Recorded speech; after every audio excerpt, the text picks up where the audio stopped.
The November fog of 1894 clung to Baker Street like a malevolent spirit, transforming the familiar thoroughfare into a ghostly corridor where gas lamps flickered weakly against the encroaching gloom. Within the comfortable confines of our lodgings at 220 YB, the coal fire cast dancing shadows across the walls, while the acrid scent of one of Holmes's chemical experiments permeated the air.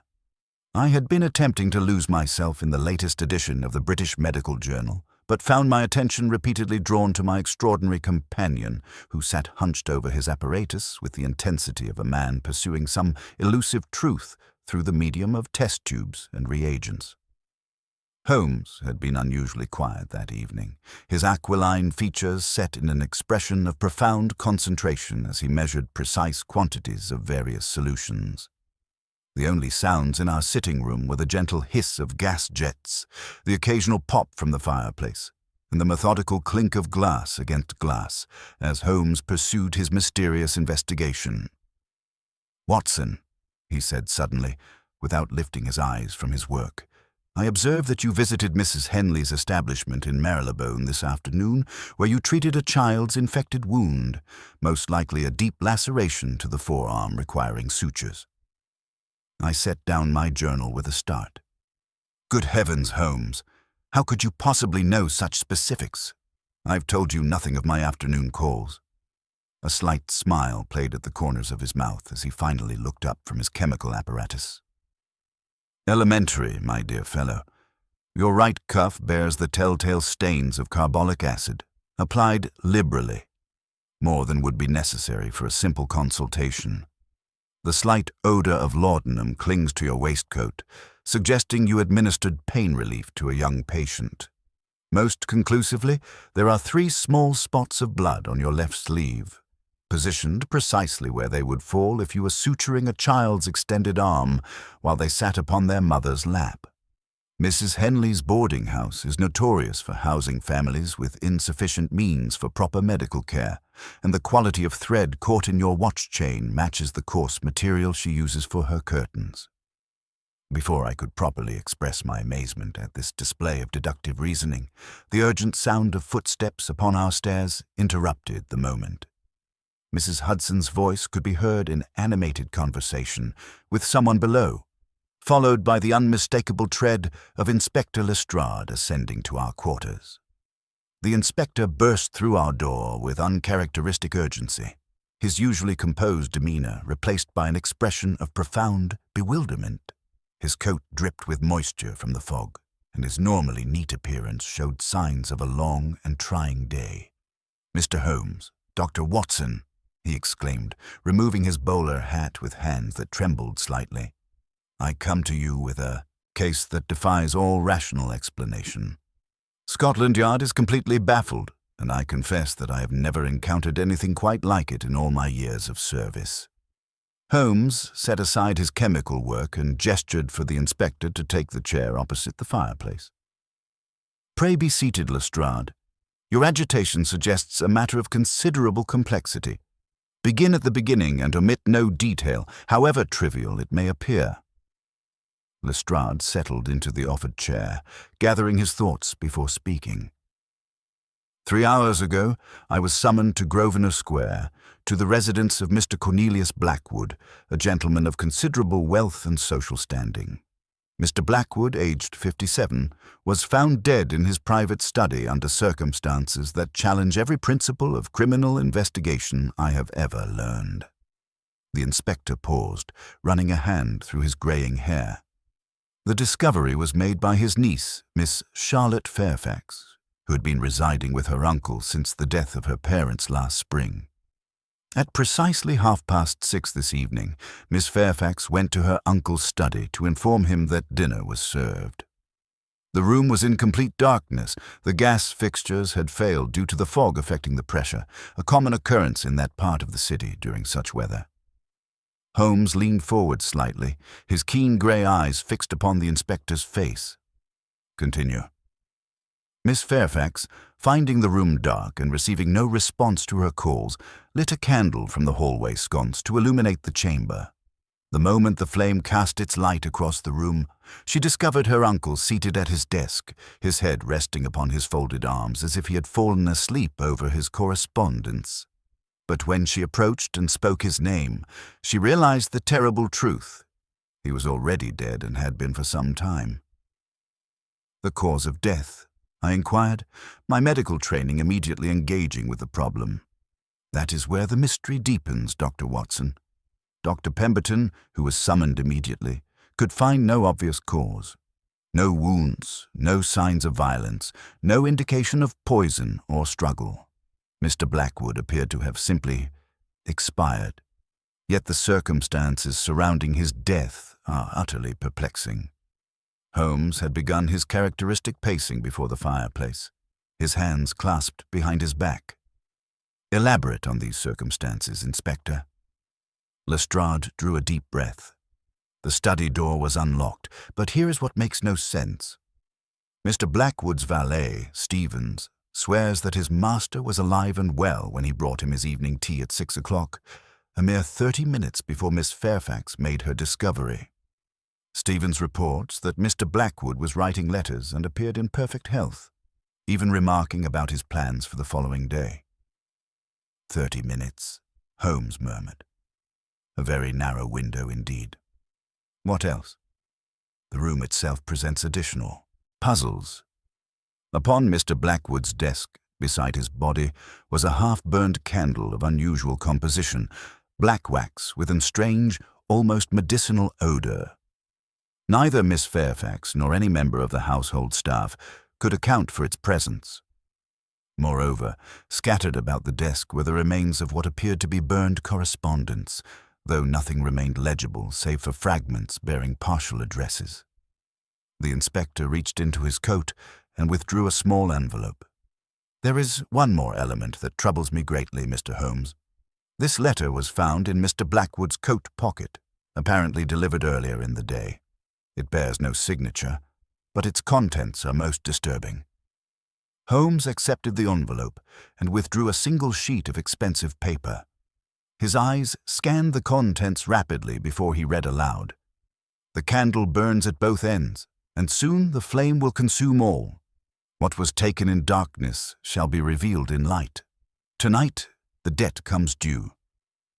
A chill seemed to settle over our sitting room as the implications of these cryptic words became apparent. Holmes continued his pacing, his brow furrowed in concentration. "Inspector," he said at length, "you mentioned that Miss Fairfax lit a candle to illuminate the room. What became of that candle?" "It remains burning upon the mantelpiece, where she placed it after making her dreadful discovery. A perfectly ordinary household candle. Mr. Holmes, quite different from the mysterious black one found beside the body." Holmes stopped his pacing abruptly. "Two candles, then. One lit by the living to discover the dead, another of unknown origin found beside the deceased? Most intriguing indeed." He turned to face us both, his eyes bright with the familiar fire of intellectual challenge. "Lestrade, I shall require immediate access to the scene. This mystery of the candle and the corpse promises to test even my methods of deduction." As we prepared to depart for Grosvenor Square, I found myself contemplating the strange elements of this case. A man apparently healthy one moment and dead the next, discovered by candlelight in a room where mysterious flames had burned before. The very title of our adventure seemed to whisper its own dark promise. She had lit a candle, only to find that he was already dead. But what secrets lay hidden in that simple act of illumination, and what deadly game had been played out in the darkness of Mr. Blackwood's study? The fog swirled about us as we emerged onto Baker Street, and I could not shake the feeling that we were about to enter a labyrinth of deception, where light and shadow would prove equally treacherous guides to the truth.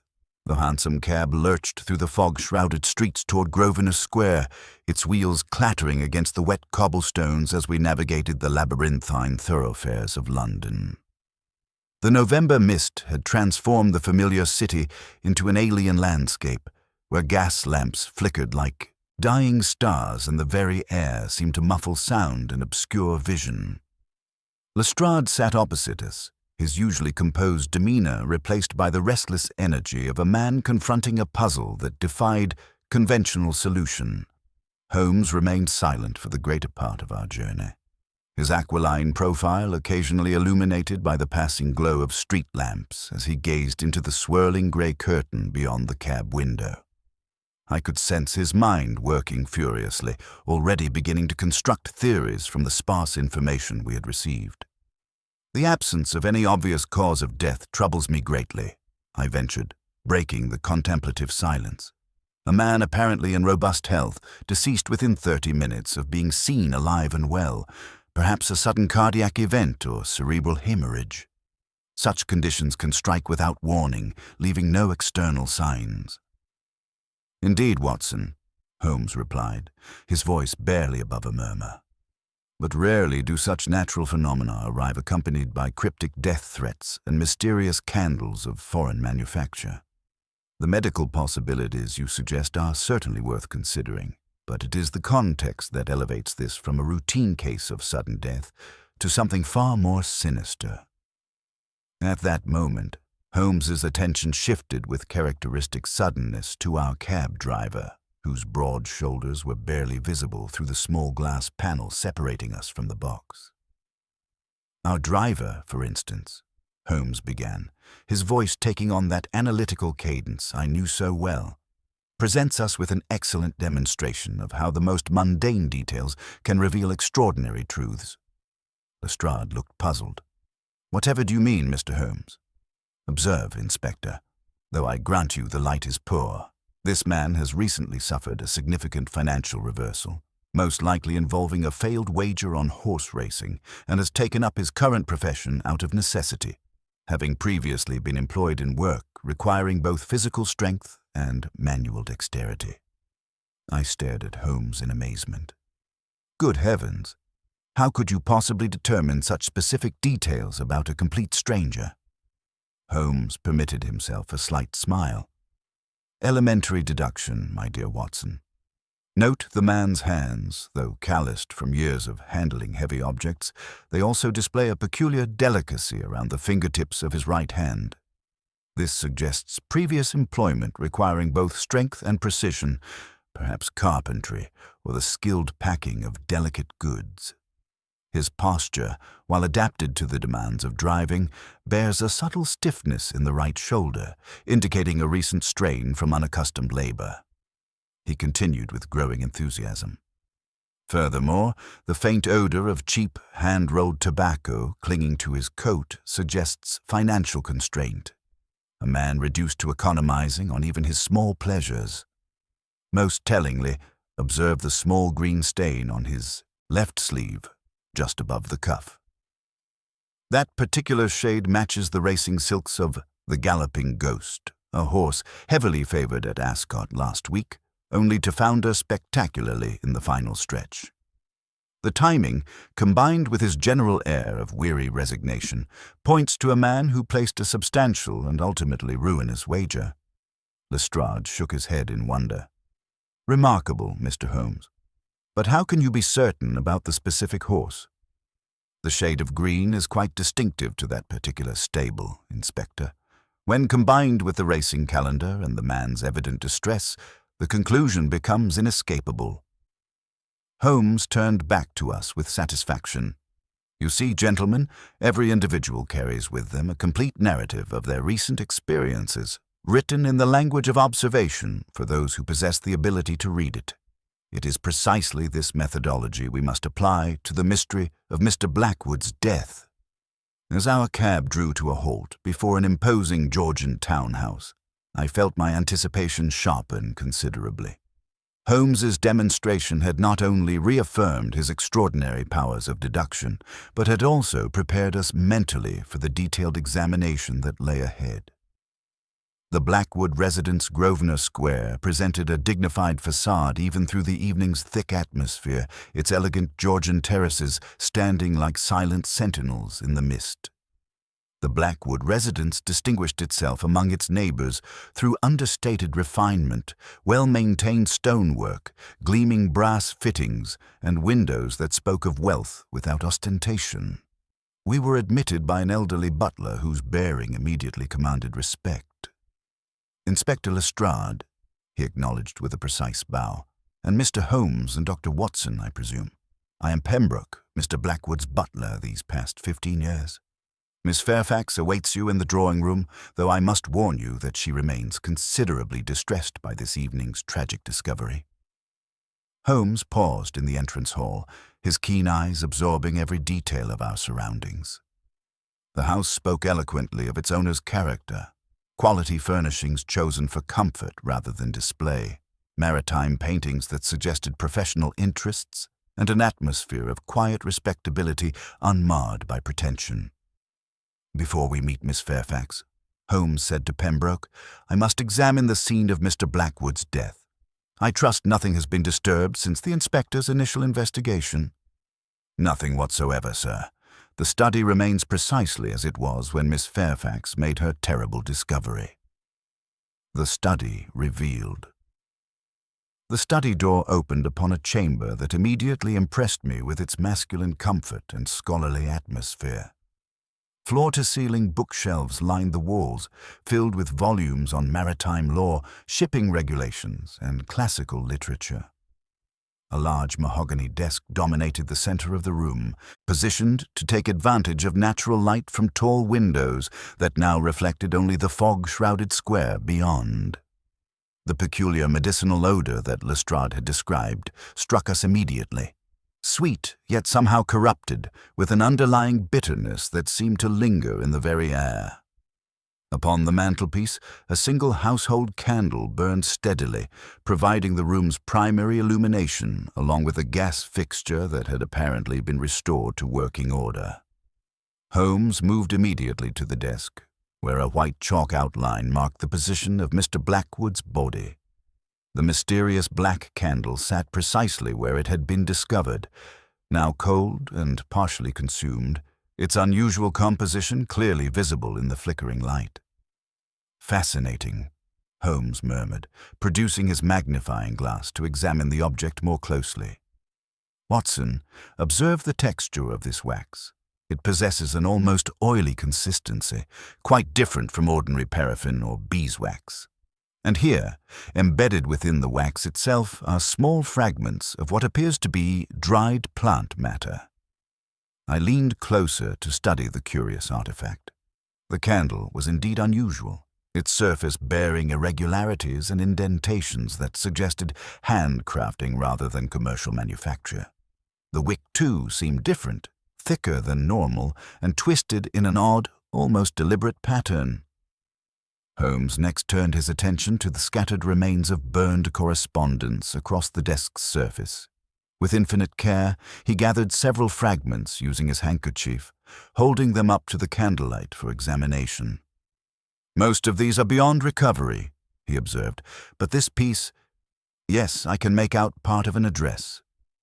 Dilly Circus and what might be chemical works." "Chemical works." Lestrade stepped forward with interest. "Could there be a connection to that unusual candle?" "Perhaps," Holmes replied, though I could see he was already forming theories he was not yet prepared to share. He moved to the large leather blotter at the center of the desk, examining its surface with his magnifying glass. "Ah, most illuminating." Taking a sheet of notepaper from the desk rack, Holmes laid it carefully over the blotter and passed the side of a soft pencil lightly across its surface. As the graphite spread, ghostly impressions began to appear, the phantom traces of correspondence recently written upon the blotter's surface. "There," he said quietly, and we leaned forward to read the spectral words. "Have you lost all fear of chancery? Havisham Wharf. Tonight, no more delays. The boy. The candle." The final phrase broke off into an illegible smear, as if the writer had been interrupted or the paper hastily removed. "Havisham Wharf," Lestrade breathed. "That's down in Wapping, along the Thames. A rough district, Mr. Holmes." Holmes carefully folded the paper and slipped it into his notebook. His examination continued, methodically as he moved to the silver tea service that sat upon a corner of the desk. Lifting the teapot, he tested its temperature with the back of his hand. Stevens claimed to have brought tea at 6 o'clock, he inquired. So he stated. Lestrade confirmed. Then either his memory fails him, or he deliberately misrepresents the facts, Holmes said calmly. This tea has not been poured, Inspector. The pot is barely tepid, and condensation patterns on the lid indicate the contents cooled at least 90 minutes ago. Yet observe, the cup beside it bears no trace of tannin staining. Moving to the fireplace, Holmes knelt to examine the grate with his magnifying glass. Cold ashes, but recently disturbed. Someone has been burning papers here as well, quite separate from those destroyed upon the desk. He stood, brushing soot from his hands. Our mysterious visitor was thorough in eliminating evidence, but not quite thorough enough. At the tall windows, Holmes pressed his finger to a small smear upon the lower sash, then examined the residue with interest. Soot combined with crystalline salt deposits. The fog has been particularly seaborne tonight. Yet these crystals lie over the soot, indicating the window has remained closed since this afternoon. Finally, Holmes approached the bookshelf, where his trained eye immediately detected a gap among the volumes. A book removed recently, Gifford's Maritime Commentaries, 2nd volume, if I judge correctly by the spacing. Watson, would you examine the wastebasket? I complied, discovering within it several pieces of grey paper, the stubs of 4 wooden matches, and half of a red wax seal bearing the impression of a rampant stag. 4 matches, Holmes mused, 1 for the mantel candle, 2 attempts to light the black candle as evidenced by the charred wick. But what required the 4th? The fireplace shows no recent use despite the burned papers. The valet's tale. At Holmes's request, Pembroke summoned Stevens, the valet who claimed to have last seen Mr. Blackwood alive. Stevens proved to be a lean, nervous man in his middle years, with well-brushed clothing and hands that trembled despite his attempts at composure. "You brought tea at 6 o'clock precisely," Holmes began without preamble. "Yes, sir. Mr. Blackwood was most particular about punctuality. The gas fixtures were functioning normally. They had been flickering, sir, affected by the fog. Mr. Blackwood mentioned the inconvenience. He told me to set the tray and withdraw immediately. In complete darkness." Holmes's tone remained mild, but I detected the steel beneath. Stevens hesitated. "There was some light from the window, sir, and the desk candle, the black one. He had lit it earlier." "From where did this black candle originate?" "A parcel arrived this afternoon, sir. Delivered by a street boy. Nothing but the candle inside, no note or direction. Mr. Blackwood seemed amused by it, said it was some foreign curiosity and instructed me to leave it be." Holmes's eyes flickered with interest, though his expression remained neutral. "Thank you, Stevens. You have been most helpful. Please ask Miss Fairfax to join us when she feels able to do so." As the valet departed, Holmes turned to us with an expression I'd learned to recognize, the look of a man who had begun to perceive the true shape of the puzzle, though its solution remained tantalizingly beyond reach. "Gentlemen," he said quietly, "we are dealing with something far more sophisticated than a simple case of sudden death. The evidence suggests careful planning, precise timing, and knowledge of both Mr. Blackwood's habits and his household routines. The game, as they say, is most decidedly afoot." The drawing room of the Blackwood residence possessed that particular atmosphere of refined comfort characteristic of successful Victorian households: heavy mahogany furniture, rich burgundy draperies, and the gentle tick of a long case clock marking the passage of time with measured precision.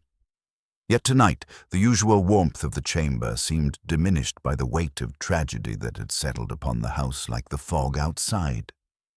Miss Charlotte Fairfax entered with the composed bearing of a woman accustomed to society's expectations, yet the pallor of her complexion and the slight tremor in her gloved hands betrayed the profound shock she had endured. She appeared to be perhaps 25 years of age, possessed of that particular English beauty that combines refinement with unmistakable strength of character. Her dark hair was arranged simply, and though her morning dress had been hastily donned, it was impeccably proper. Despite her evident distress, there was an intelligence in her grey eyes that immediately commanded respect. The niece's account. Miss Fairfax, Holmes began with uncharacteristic gentleness, rising from his chair as she seated herself near the fire. I deeply regret the circumstances that bring us together this evening.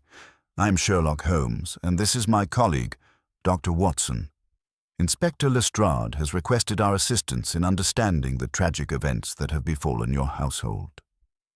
Mr. Holmes, she replied, her voice steady despite its underlying strain, my uncle spoke of you once, with considerable respect. He said you possessed the rarest of gifts, the ability to perceive truth where others see only confusion. If anyone can make sense of this terrible mystery, I believe it must be you. Holmes inclined his head slightly. Your uncle was most gracious. Now, if you feel able, I should like you to recount the events of this day in your own words, beginning from this morning and omitting no detail, however insignificant it may appear. Miss Fairfax drew a steadying breath, her hands clasped tightly in her lap. Uncle Cornelius had been unusually preoccupied today, not distressed precisely, but deeply thoughtful. He received several items of correspondence with the Morning Post, and I observed him reading one particular letter with considerable attention. When I inquired whether all was well, he merely smiled and remarked that old debts had a curious way of presenting themselves at the most inconvenient moments. Did he elaborate on the nature of these debts? I interjected gently. No, Dr. Watson. Uncle Cornelius was not a man to burden others with his concerns, particularly matters of business. He had shouldered responsibility for my welfare since my parents' death last spring, and I believe he felt protective of my peace of mind. She paused, her fingers worrying the edge of her handkerchief. What I can tell you is that my uncle was a man of considerable experience in matters of investigation. Before establishing his shipping concerns, he served as a magistrate in Hong Kong for several years.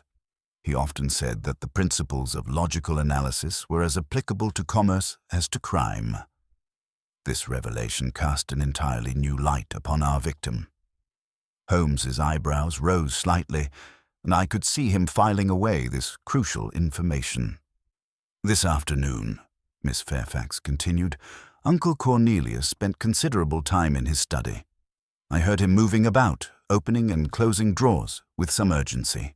At one point, I detected the sound of papers being burned in the fireplace, though when I brought him his afternoon tea at 4 o'clock, the grate appeared cold. You mentioned correspondence, Holmes observed. Can you describe these items in greater detail?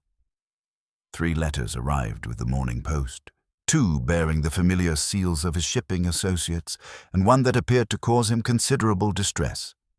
It was written on expensive paper but bore no return address that I could observe. Additionally, a small parcel was delivered by a street boy around 2 o'clock. The parcel containing the black candle? Yes, though I did not examine its contents at the time. Uncle Cornelius accepted it personally and took it immediately to his study. When I asked what it contained, he laughed, though not with genuine amusement, and said it was a memento mori of a sort. He was not typically given to such dark humor. Holmes made a note in his pocketbook. Did your uncle receive any visitors today? 2 gentlemen called upon him. The first around 3:30 was Mr. Gideon Markham of the Havisham Wharf Syndicate. They spoke privately in the study, and Mr. Markham departed in evident agitation. I heard his voice raised in the hall, though I could catch only fragments, something about no more delays and a reference to Chancery that I could not fully comprehend. And the second visitor? Mr. Silas Venn, a solicitor, arrived shortly after 5 o'clock. His visit was briefer, perhaps 20 minutes, and he seemed more composed upon departure, though I noticed he carried no papers with him when he left, whereas he had brought a leather portfolio upon arrival. Holmes exchanged a meaningful glance with Lestrade. Now, Miss Fairfax, I should like you to describe the events of 6:30 this evening with the greatest possible precision. Miss Fairfax closed her eyes momentarily as if summoning the memory in perfect detail. I'd been reading in the morning room when Pembroke announced that dinner was served. Uncle Cornelius had not appeared, which was most unusual. He was invariably punctual for meals, considering lateness a form of discourtesy to the household staff. "You went immediately to summon him?" I went to his study and knocked, receiving no response. The door was unlocked, but the room was in complete darkness due to the gas failure affecting this part of the square. I called his name several times from the doorway, assuming he might have dozed off over his correspondence. It had been known to happen when he was deeply absorbed in his work. Holmes nodded encouragingly. "Pray continue." When he failed to respond, I returned to the hall and took a candle from the sconce, lighting it from the gas jet there. I entered the study, holding the candle high to illuminate the chamber. Uncle Cornelius was seated at his desk, his head resting upon his folded arms in an attitude of sleep. I approached, speaking his name softly so as not to startle him. But as the candlelight fell upon him more directly, she shuddered slightly. I realized immediately that something was terribly wrong. His skin had a waxy pallor, and when I touched his hand, it was quite cold. "You disturbed nothing else in the room?" "Only the candle holder upon the mantelpiece, where I placed my light before running to summon help. Uncle Cornelius had taught me that preservation of evidence was crucial in any unusual circumstance, a lesson from his magistrate days." Holmes's methodical examination. After Miss Fairfax departed to rest, Holmes immediately requested access to the study for a more thorough examination. The room, now illuminated by the restored gaslight and the ordinary candle still burning upon the mantel, seemed to hold its breath, a silent tableau awaiting forensic scrutiny. The peculiar medicinal odor was more pronounced now, clinging to the heavy velvet curtains and leather-bound books like an unwelcome presence. Holmes began, not with the desk, but with the perimeter of the room, moving with the quiet grace of a predator stalking its prey. "Observe, Watson," he murmured, indicating a faint smudge on the window-sill. "A very fine layer of dust here, undisturbed for weeks, save for this single, rather wide imprint. The heel of a boot, perhaps, but oddly positioned, as if someone had leaned heavily against the sill from inside the room." He knelt, examining the thick Persian rug near the window with his magnifying glass. "And here, a slight depression in the pile, almost invisible unless one knows precisely where to look. Not a footprint, but rather a long, shallow indentation, consistent with the base of a heavy, narrow object being temporarily rested here." Moving to the mahogany desk, Holmes carefully examined the black candle once more, lifting it with tweezers from his pocket kit. "The plant matter embedded in the wax, Watson. Do you detect the aroma?" I leaned closer, inhaling the strange mixture. Something herbal, almost like dried lavender, but with a sharper, more pungent undertone. Medicinal, yet somehow corrupt. "Precisely. Note the wick, unusually thick and plaited in a distinctive pattern. Not of British manufacture, I would venture. Continental, perhaps, or from even more distant shores." He placed the candle carefully into an evidence box. "Most significantly, observe the base of the candle. There is charring here as well as at the upper wick. This candle has burned at both ends, quite literally fulfilling the prophecy of that threatening letter." Holmes then turned his attention to the silver tea service. Lifting the teapot lid, he peered inside with his magnifying glass. The interior is remarkably clean for one that has supposedly just contained tea. No residual leaves, no significant staining. It appears to have been rinsed, albeit hastily. "But Stevens claimed he brought it freshly brewed," Lestrade protested. "Indeed, Inspector, a small inconsistency that may speak volumes about our valet's veracity." Holmes tested the temperature of the pot with the back of his hand. Stone cold, and has been for at least 2 hours. Either Stevens' memory fails him spectacularly, or he deliberately misrepresents the facts. Moving to the leather armchair where Mr. Blackwood had met his end, Holmes ran his hands along the armrests and back. Note this slight abrasion on the right armrest, Watson, as if something metallic had been pressed against it repeatedly. And here, on the back of the chair, just above where the victim's head would have rested, a faint, waxy residues. He extracted a small sample with his razor blade, sealing it in another evidence container. The position of the body troubles me as well. For a man of Mr. Blackwood's height to assume the posture described by Miss Fairfax, he would have had to lean forward considerably, almost collapsing onto the desk. There is something theatrical about it. At the fireplace, Holmes sifted meticulously through the cold ashes. 2 distinct sets of burned papers, gentlemen. These thicker fragments were consumed hours ago, perhaps yesterday, but among them, he carefully extracted a charred piece barely larger than a shilling. The remains of a binding, possibly from a small ledger, and this minute piece of brass, part of a clasp. Finally, Holmes examined the wastebasket, where he discovered several pieces of grey paper, 4 spent matches, and half of a red wax seal bearing the impression of a rampant stag. 4 matches, he mused aloud. 1 for Miss Fairfax's candle, 2 attempts to light the black candle as evidenced by the hard, charred wick. But what required the 4th? The fireplace shows no recent use despite the burned papers found there. Holmes straightened, his keen eyes sweeping the room one final time. The evidence speaks of careful planning and precise timing, gentlemen. Someone with intimate knowledge of Mr. Blackwood's habits and household routines orchestrated this elaborate deception. The question that remains is not merely who accomplished this feat, but how they managed to kill a man without leaving any conventional trace of their method. The web begins to form. As we prepared to depart the study, Holmes paused at the bookshelf, his trained eye immediately detecting a gap among the volumes. Gifford's Maritime Commentaries, 2nd volume, if I judge correctly by the spacing. Recently removed and not returned. Significant? I inquired. Everything is significant until proven otherwise, Watson. A missing book can be as eloquent as a written confession. He turned to Lestrade with that familiar gleam of intellectual excitement in his eyes.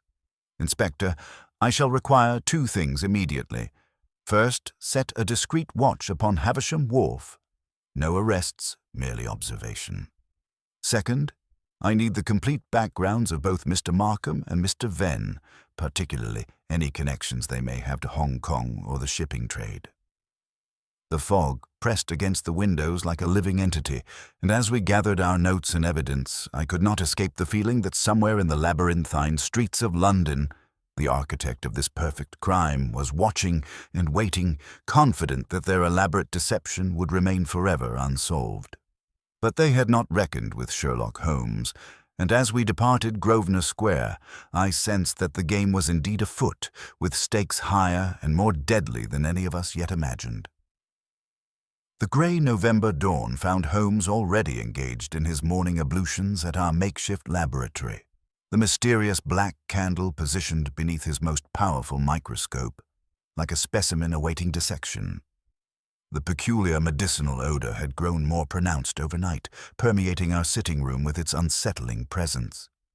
I discovered him making precise notations in his leather-bound journal, his aquiline features sharp with concentration. "Watson," he announced without lifting his eyes from the eyepiece, "our mysterious candle has begun to yield its secrets. The plant matter embedded within the wax includes fragments of dried belladonna, wolfsbane, and what appears to be ground cinchona bark, a most unusual combination that speaks of either medicinal or considerably more sinister purposes." Before I could respond, the urgent sound of footsteps upon our stairs announced Inspector Lestrade's arrival. The inspector burst through our door with uncharacteristic agitation, his usually composed demeanor replaced by barely contained excitement. "Mr. Holmes, the case has taken a most dramatic turn. Stevens, the valet from the Blackwood household, has vanished during the night, and our investigation into his quarters has revealed that the man was not who he claimed to be." Holmes straightened immediately, his grey eyes blazing with sudden interest. Elaborate, Inspector. Stevens' room was found empty this morning with clear signs of hasty departure. But more significantly, hidden beneath his mattress was a collection of chemical apparatus, glass vessels, a portable heating element, and several unmarked bottles containing various solutions. Most tellingly, we discovered a notebook filled with what appears to be Chinese characters. The false servant revealed Holmes's expression transformed as the implications became clear. The crime was not committed by an external intruder, gentlemen, but by someone already within the household. Someone with unlimited access to Mr. Blackwood's private chambers and intimate knowledge of his daily routines. Our immediate return to Grosvenor Square revealed the full extent of Stevens's deception. The valet's quarters, now thoroughly examined, told a story of systematic infiltration and careful preparation. Holmes discovered indentations in the floorboards, suggesting heavy metallic equipment had been concealed, while chemical staining around the wash basin indicated the disposal of experimental solutions. "Observe, Watson," Holmes noted, examining the windowsill with his magnifying glass. "Traces of a fine crystalline powder with the structure of alkaloid compounds. Our false valet was engaged in considerably more complex activities than household service." Miss Fairfax, summoned to assist our investigation, provided crucial intelligence about Stephen's unusual behavior. He possessed remarkable knowledge of Uncle Cornelius's business affairs and displayed familiarity with foreign languages. I once heard him speaking what sounded like Cantonese with a Chinese merchant who called upon my uncle. The Hong Kong connection. Meanwhile, Lestrade's background investigations had uncovered the deeper conspiracy. Mr. Gideon Markham of the Havisham Wharf Syndicate encountered serious legal difficulties in Hong Kong 15 years ago. Charges of customs fraud and document forgery brought before the colonial magistrate. The case was complex, involving falsified cargo manifests and systematic evasion of import duties on opium shipments. "And the presiding magistrate?" Holmes inquired, though his expression suggested he already suspected the answer. "One Cornelius Blackwood, Esquire. Markham was ultimately acquitted, but the magistrate's notes suggest the verdict was reached through legal technicalities rather than actual innocence." Our subsequent interviews with both Markham and Venn revealed the intricate web of connections. Markham, a broad-shouldered man with the bearing of a sailor, admitted to pressing Blackwood about withdrawing an affidavit that was hampering the syndicate in Chancery Court.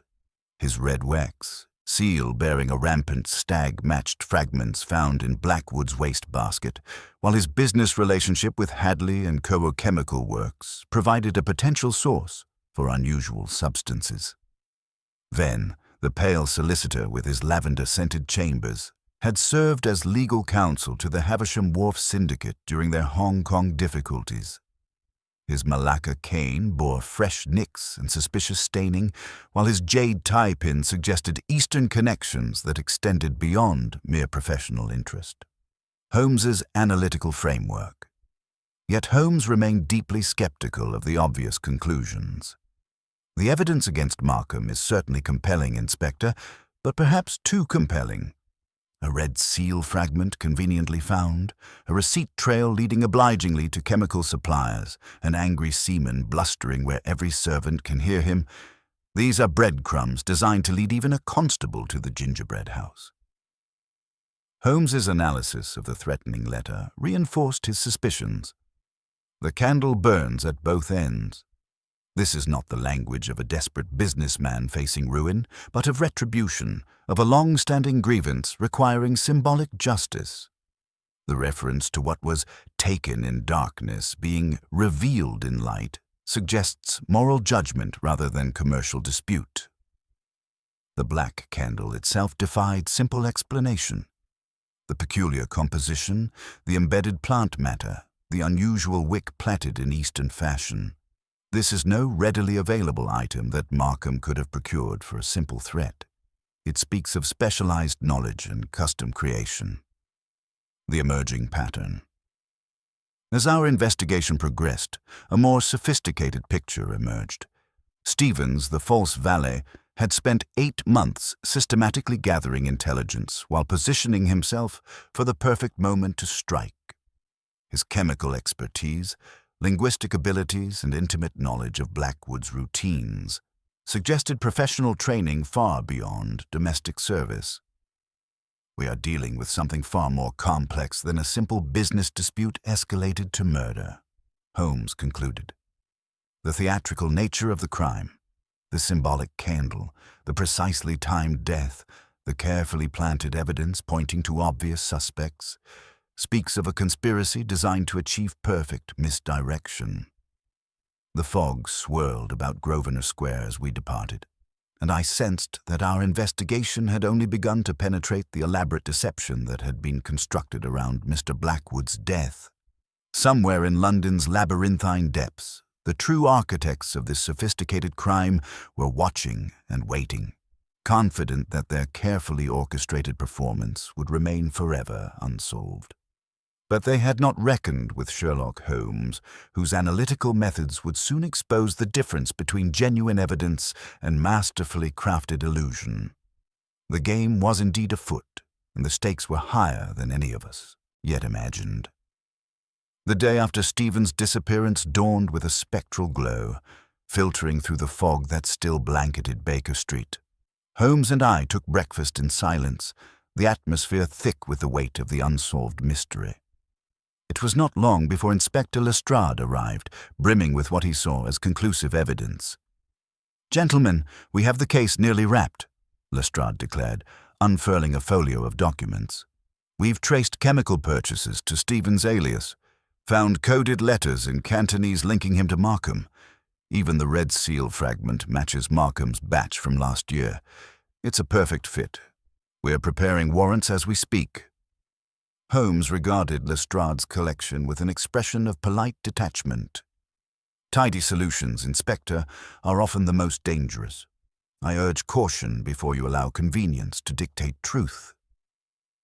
Lestrade bristled at the suggestion, but Holmes was already rising. "Come, Watson, there is yet unfinished business at Grosvenor Square." A return to the scene. At the Blackwood residence, Holmes bypassed the formalities and made directly for the study. He moved first to the mantelpiece, where the ordinary household candle still stood. With extraordinary delicacy, he removed the candle and examined its wick under the lamplight. He then used his penknife to tease apart the end, revealing a tiny soot cap, a clear sign that the candle had been snuffed and subsequently relit. He turned to Pembroke, the butler. "Who held the study key after the alarm was raised last night?" "No one, sir. The room was left unattended for perhaps 5 minutes while I summoned help." Holmes nodded, his gaze thoughtful. "During which time, Inspector, the scene could have been altered by anyone with access." Miss Fairfax was clear. She lit the candle upon entering, placed it on the mantel, and left it burning. She did not snuff it, nor did she carry it to the desk. Yet here, the wick tells us otherwise. Moving to the desk, Holmes examined the polished surface, collecting a minute speck of wax on a black card. "Beeswax," he murmured. "Yet the black candle is not of beeswax. Only the household candles are. And here, atop the desk, is a smear where none should be. Someone, after the initial discovery, handled both candles. One more sign that the crime scene was manipulated after Miss Fairfax's alarm." The timeline and misdirection. Holmes then addressed the timeline. Stevens claimed to have served tea at 6 o'clock, but Dr. Pemberton's examination places Mr. Blackwood's death no later than 4:30. Either Stevens lied, serving tea to a corpse, or his testimony was crafted to mislead us regarding the time of death. Why draw attention to oneself with such a lie, unless it serves to protect another or to construct an artificial window for the crime? He paused, eyes gleaming. "This, Watson, is the heart of the matter. The details fit too neatly, as if left for us to find. The coded letter, the chemical purchases, the seal, all could be planted to point to the obvious culprits. The real murderer, I suspect, anticipated that Scotland Yard would follow the trail they so conveniently provided.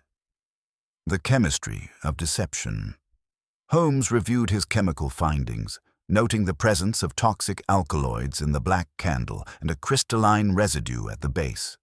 While the combination could be lethal, especially if paired with other substances such as strychnine powder, Holmes was unconvinced that the setup in the study could have administered the fatal dose undetected, given the room's ventilation and the behavior of the residue.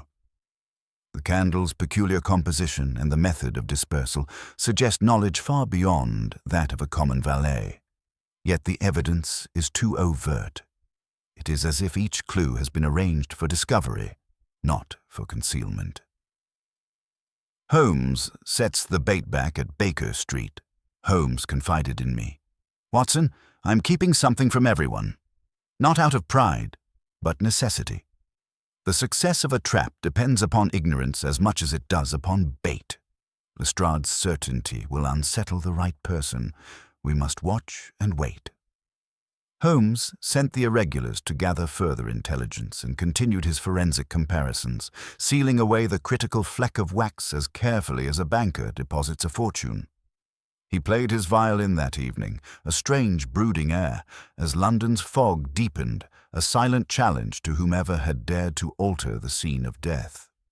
Conclusion: while Lestrade and Scotland Yard prepared to arrest the convenient culprits, Holmes's investigation had revealed inconsistencies, physical, chemical, and chronological, that pointed to a far more elaborate deception.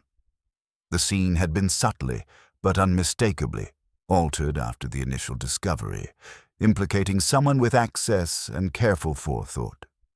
The true murderer, Holmes suspected, was hidden behind the very clarity of the evidence, and it was this fatal flaw in the web of misdirection that Holmes now prepared to exploit.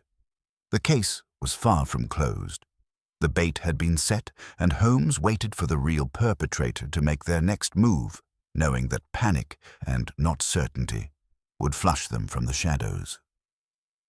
The morning following Inspector Lestrade's confident assertions found Holmes in a state of profound intellectual ferment. He moved about our sitting room with the restless energy of a predator sensing its quarry, alternating between periods of intense chemical analysis and moments of brooding contemplation at the window.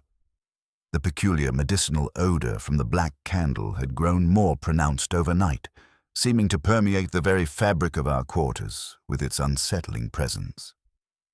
"The inspector's certainty troubles me greatly, Watson," Holmes remarked, his aquiline profile sharp against the grey morning light.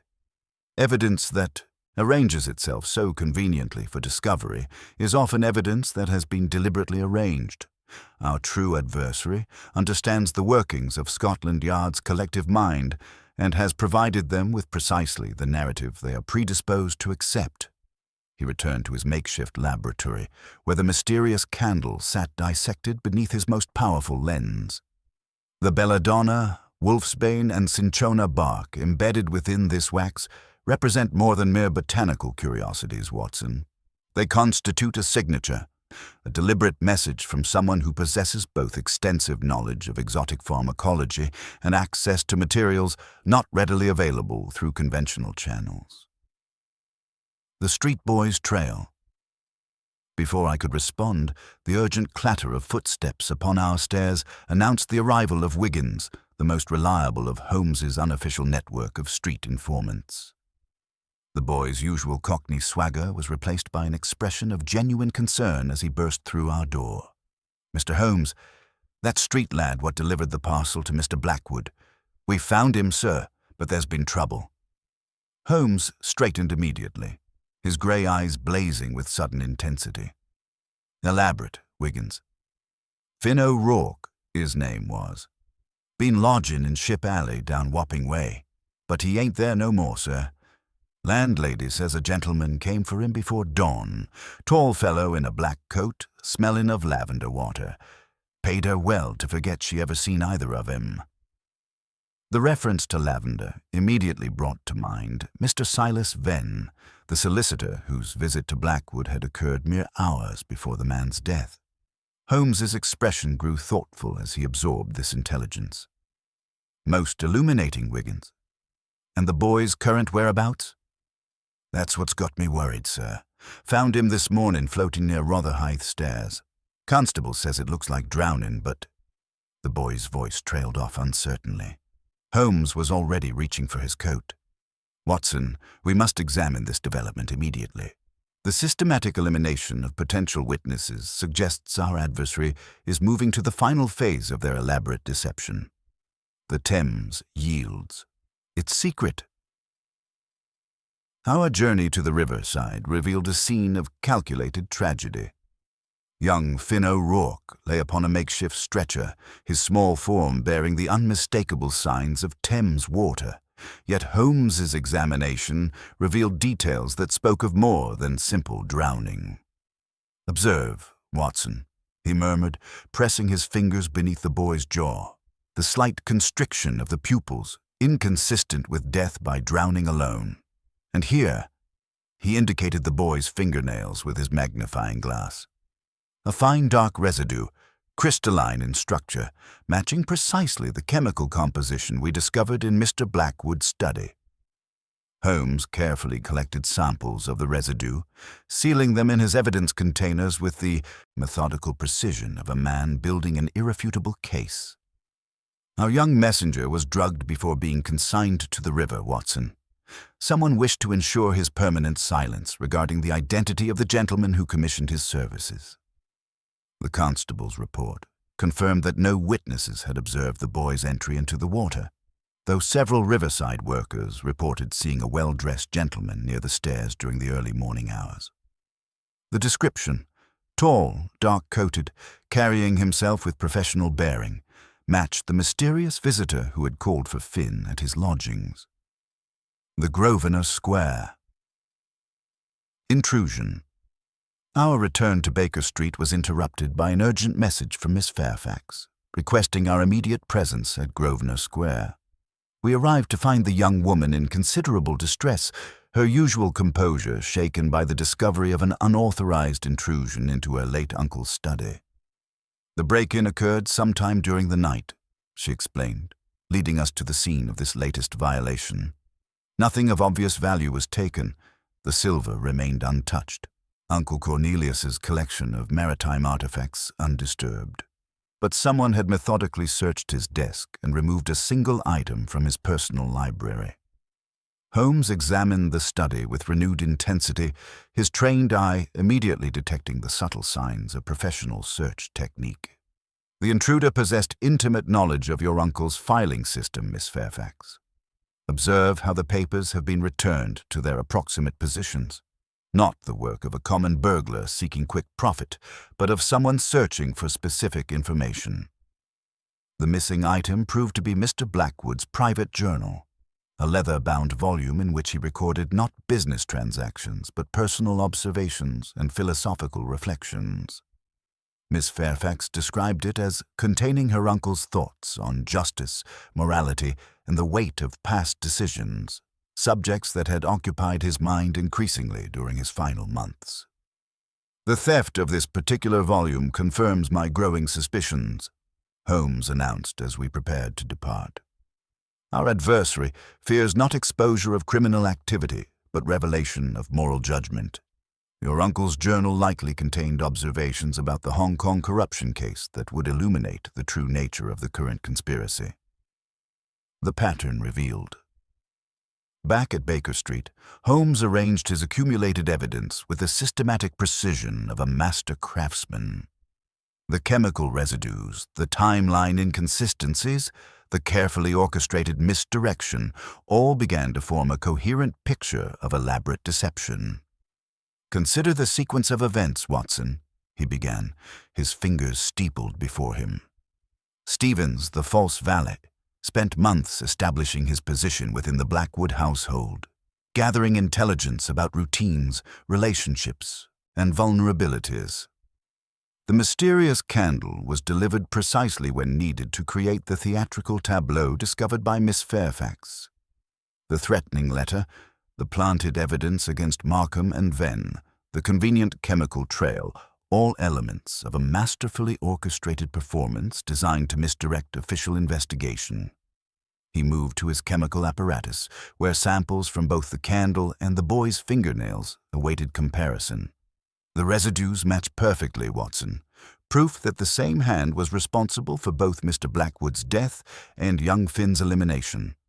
We are dealing with someone who possesses not merely murderous intent, but the technical knowledge and resources to execute an elaborate campaign of retribution.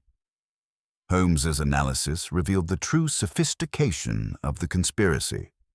The killer had anticipated every aspect of the official investigation, providing Scotland Yard with a trail of evidence that would satisfy their conventional methods while concealing the actual mechanism of the crime. The theatrical elements, the symbolic candle, the dramatic discovery by candlelight, the cryptic threatening message, served to distract attention from the methodical elimination of witnesses and the systematic destruction of incriminating records. The trap prepared. As evening approached, Holmes's demeanor shifted from analytical to predatory. He dispatched Wiggins with a series of carefully crafted messages, each designed to create the impression that our investigation was proceeding along predictable lines. To Inspector Lestrade, he sent assurances that the case against Markham was strengthening. To Miss Fairfax, he suggested that her uncle's business records might require examination by banking authorities. The true architect of this conspiracy believes themselves safely hidden behind their elaborate misdirection, Holmes explained as he made his final preparations. But they have made one crucial error. They have underestimated the significance of their own psychological compulsions. The theft of the journal reveals not strength, but desperate vulnerability. Holmes donned the rough clothing of a Thames waterman, transforming himself with the practiced ease of a master of disguise. Tonight, Watson, we shall discover whether our adversary's confidence is justified. The game has been played according to their rules thus far. It is time to introduce some unexpected variations. As fog once again began to gather in the streets beyond our windows, I sensed that the elaborate dance of deception and counter-deception was approaching its climax. Holmes had identified the pattern underlying the conspiracy, but the identity of its architect remained tantalizingly beyond reach. The net was indeed tightening, but whether it would ultimately ensnare the guilty or the innocent remained to be seen. The candle had burned at both ends, as promised in that cryptic threat, but the light it cast was beginning to illuminate truth that its creator had never intended to reveal. The fog that evening possessed an almost sentient malevolence, creeping through the narrow alleys of Wapping with tendrils that seemed to probe every shadow and doorway. Holmes completed his transformation in our sitting room with the methodical precision of a master craftsman, each element of his disguise calculated to create the perfect illusion.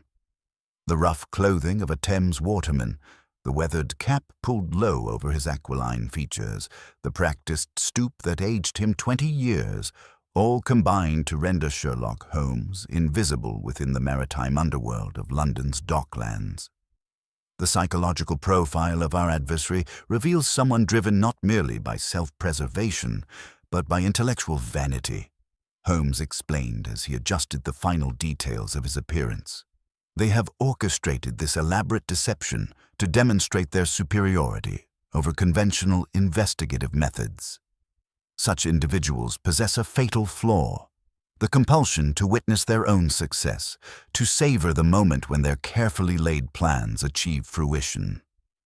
He moved to our chemical apparatus, where he had been preparing a most ingenious forensic tool. Observe, Watson, aniline powder, when mixed with certain metallic salts and exposed to moisture, produces an indelible purple stain. A single touch of dampened fingers will mark our quarry as surely as a brand marks cattle.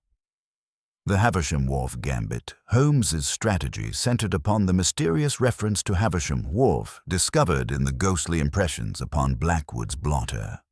Through his network of informants, he had learned that Stevens, our vanished valet, had been observed in the vicinity on multiple occasions, suggesting the location held significance for the conspiracy's architects. "Tonight, Watson, we shall employ a double stratagem," Holmes announced, sealing the treated powder within a small packet designed to resemble Blackwood's missing journal. "First, I've arranged for Wiggins to spread word through the docklands that Stevens seeks to negotiate his safety in exchange for certain compromising documents. Second, this decoy package, dusted with our chemical marker, will serve as irresistible bait for anyone desperate to recover the true journal." The plan possessed elegant simplicity. Inspector Lestrade would conduct a highly visible investigation of the syndicate offices, creating the impression that Scotland Yard was pursuing the obvious suspects.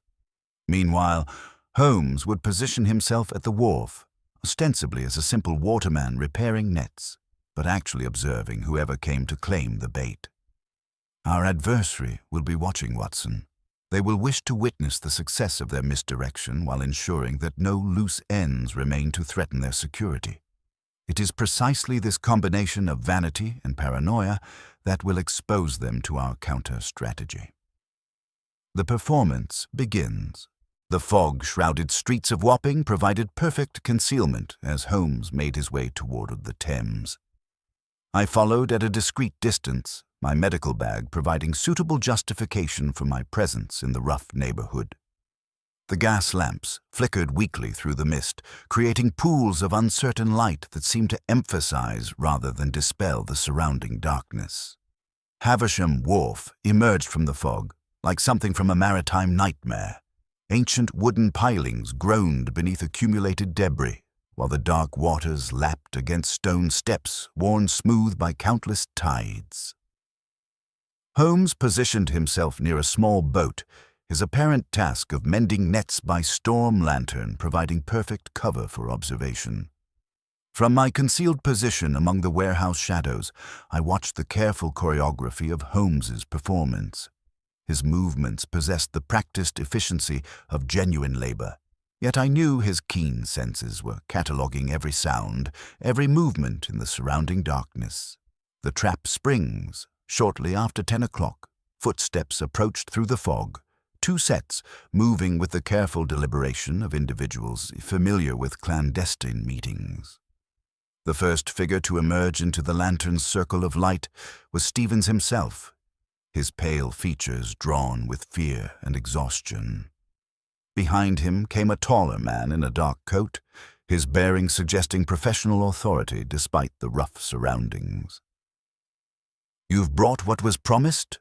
the tall man inquired, his cultured voice carrying easily across the still air.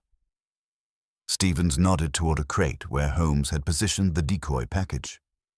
Everything Mr. Blackwood wrote about the Hong Kong business.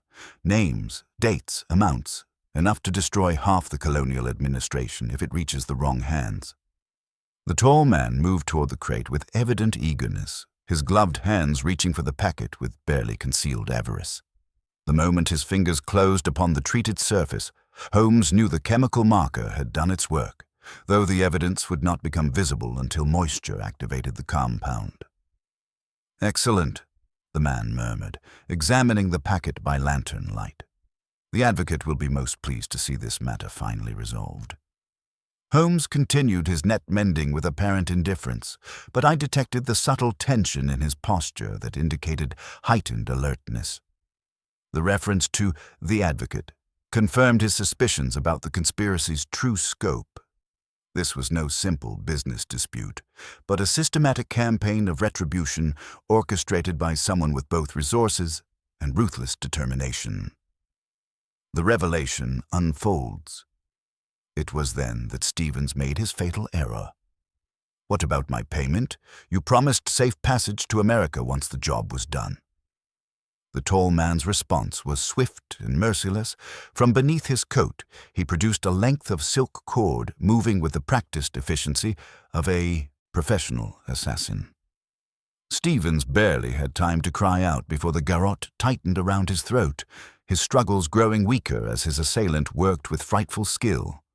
Holmes abandoned his disguise with explosive suddenness, his transformation from humble waterman to master detective occurring in the span of heartbeats.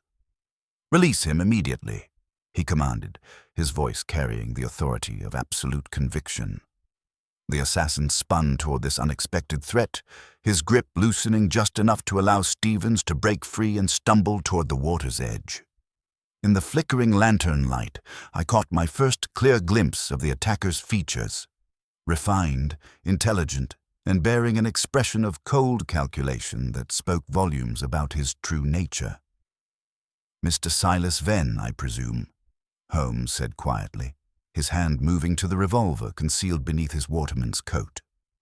"Though I suspect that name, like so many others in this affair, is merely another carefully constructed fiction." The chase and capture Venn's response was immediate flight toward a skiff moored at the wharf's edge. But Holmes had anticipated this possibility, positioning constables at strategic points around the waterfront.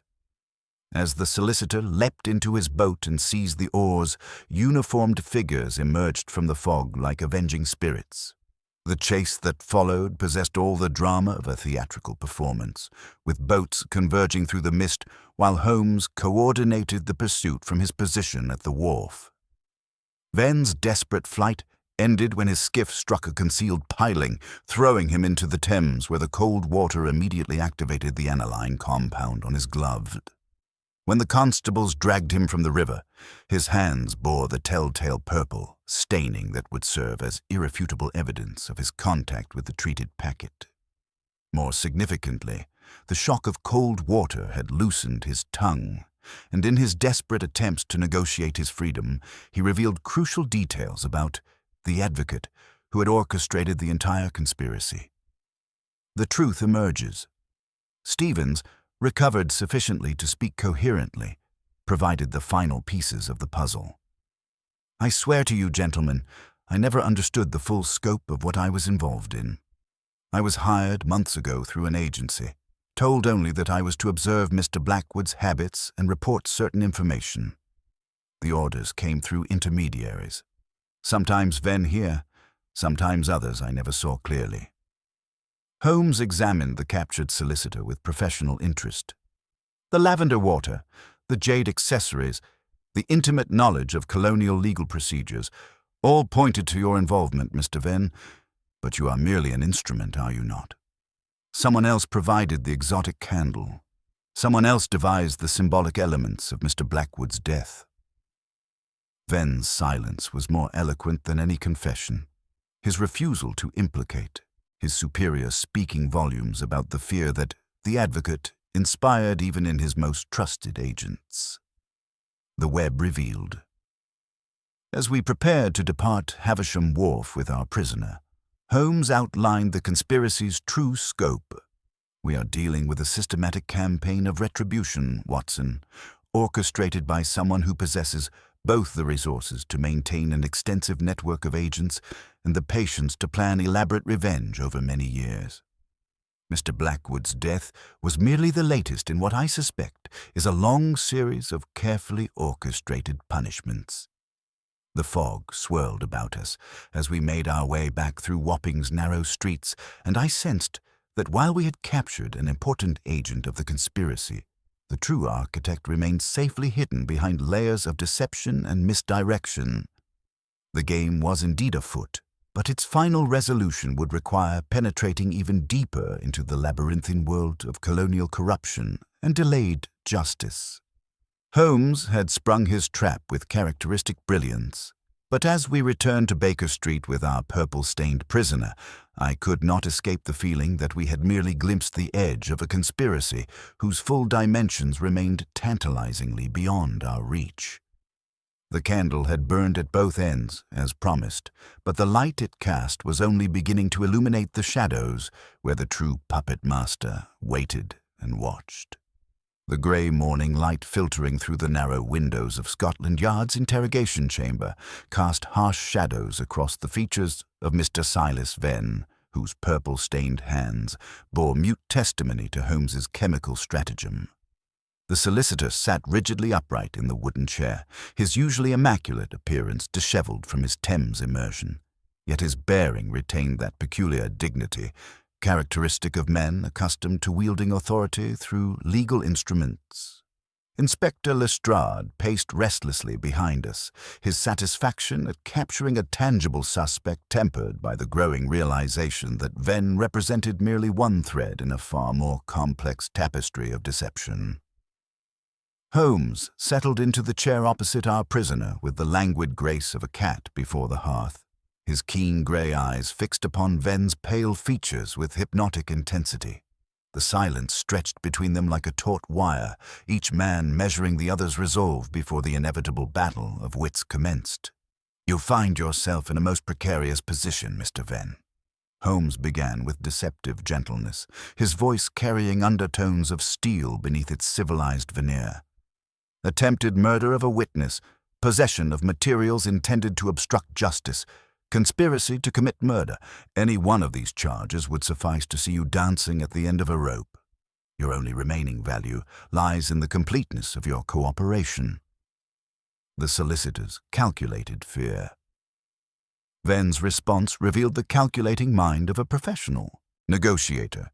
Yet beneath his composed exterior lurked something far more primitive, genuine terror.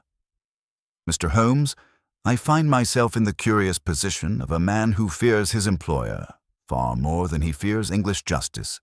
The individual you seek possesses resources and reach that extend far beyond anything Scotland Yard might imagine."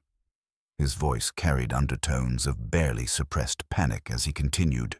"You speak of hanging, Inspector, as if it were the worst fate that could befall a man. But there are deaths far more terrible than the swift snap of hemp, and the advocate has demonstrated a particular talent for devising them." Holmes leaned forward slightly, his expression suggesting that crucial pieces of the puzzle were beginning to align. "This mysterious advocate troubles you greatly, Mr. Venn. Yet our investigation suggests someone very human indeed, someone driven by old grievances and equipped with considerable knowledge of both chemistry and colonial administration." "The advocate," Venn repeated slowly, his hands trembling despite his attempts at control, "is no mere colonial administrator seeking revenge for past slights. This is someone who has spent 15 years systematically identifying and cataloging every individual involved in a particular network of corruption. Judges, customs officials, shipping magnates, even the clerks who falsified documents." The chemical revelation. Holmes produced the mysterious black candle from his evidence case, now carefully preserved within a glass container. "Your employer possesses considerable knowledge of exotic pharmacology, Mr. Venn. My chemical analysis has revealed the true sophistication of this weapon." He turned to address us all, his voice taking on that analytical cadence I knew so well.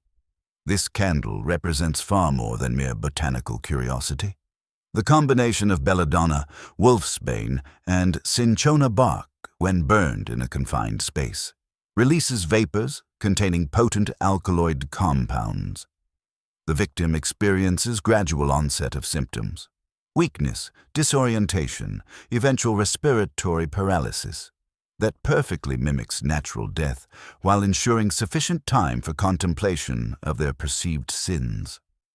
Holmes's examination continued with methodical precision.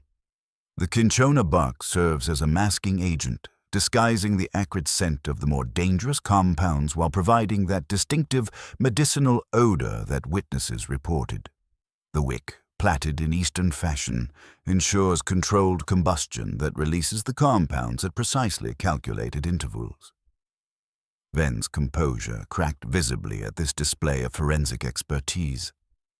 "The formula was developed during the advocate's years in the Colonial Medical Service," he admitted reluctantly. "A means of administering precise doses through controlled combustion, the method ensures that death appears entirely natural while providing the symbolic satisfaction of watching justice, as the advocate perceives it, slowly unfold." The network exposed. Under Holmes's relentless questioning, the true scope of the conspiracy began to emerge. The advocate maintains operational cells throughout the empire, Venn revealed, his resistance crumbling under the weight of accumulated evidence. Each operates independently, knowing only their immediate contacts and specific assignments. I served as legal counsel and coordinator for London operations, while others handled intelligence gathering, document acquisition, and the actual elimination of targets. The network's sophistication explained how Mr. Blackwood's household had been so thoroughly penetrated. Stevens, the false valet, represented merely one operative in a vast web of deception that had taken years to establish. The delivery of the black candle, the timing of the threatening letter, the careful placement of evidence implicating convenient suspects, all had been orchestrated with military precision. The Hong Kong corruption records were systematically copied before being officially sealed. Venn continued, his voice growing stronger as confession replaced concealment. Every bribe, every falsified document, every individual who profited from the network, all documented and preserved for future reference. The advocate possesses enough evidence to destroy hundreds of careers and expose corruption reaching to the highest levels of colonial administration. The timeline deception. Holmes's analysis of the temporal evidence provided crucial insights into the conspiracy's methods. Stevens' claim to have served tea at 6 o'clock was a carefully constructed falsehood designed to create an impossible window for murder. My examination of the teapot revealed it had been rinsed and cooled hours earlier. The actual time of death was closer to 4:30, providing the true murderer with the alibi they required. He turned to Venn with renewed intensity. The systematic nature of this deception suggests someone with intimate knowledge of investigative procedures, someone who understood precisely how Scotland Yard would approach such a case and provided them with the narrative they were predisposed to accept. The escalating threat, before Venn could respond. Urgent footsteps in the corridor announced Inspector Lestrade's return from an emergency summons. He burst through the door with uncharacteristic agitation, his face pale beneath his bowler hat. "Holmes, there's been another development. We've just received word from Havisham Wharf. Gideon Markham has been found dead in his counting room, under circumstances remarkably similar to the Blackwood case. Same mysterious candle, same lack of obvious cause, same theatrical arrangement of the scene." Holmes rose with explosive suddenness, his transformation from analytical observer to man of action occurring in the span of heartbeats. "The advocate is eliminating potential witnesses with systematic efficiency, Watson. Our investigation has forced their hand, accelerating a timeline that was meant to unfold over months rather than days." He turned back to Venn with renewed urgency. "Your employer's identity, Mr. Venn.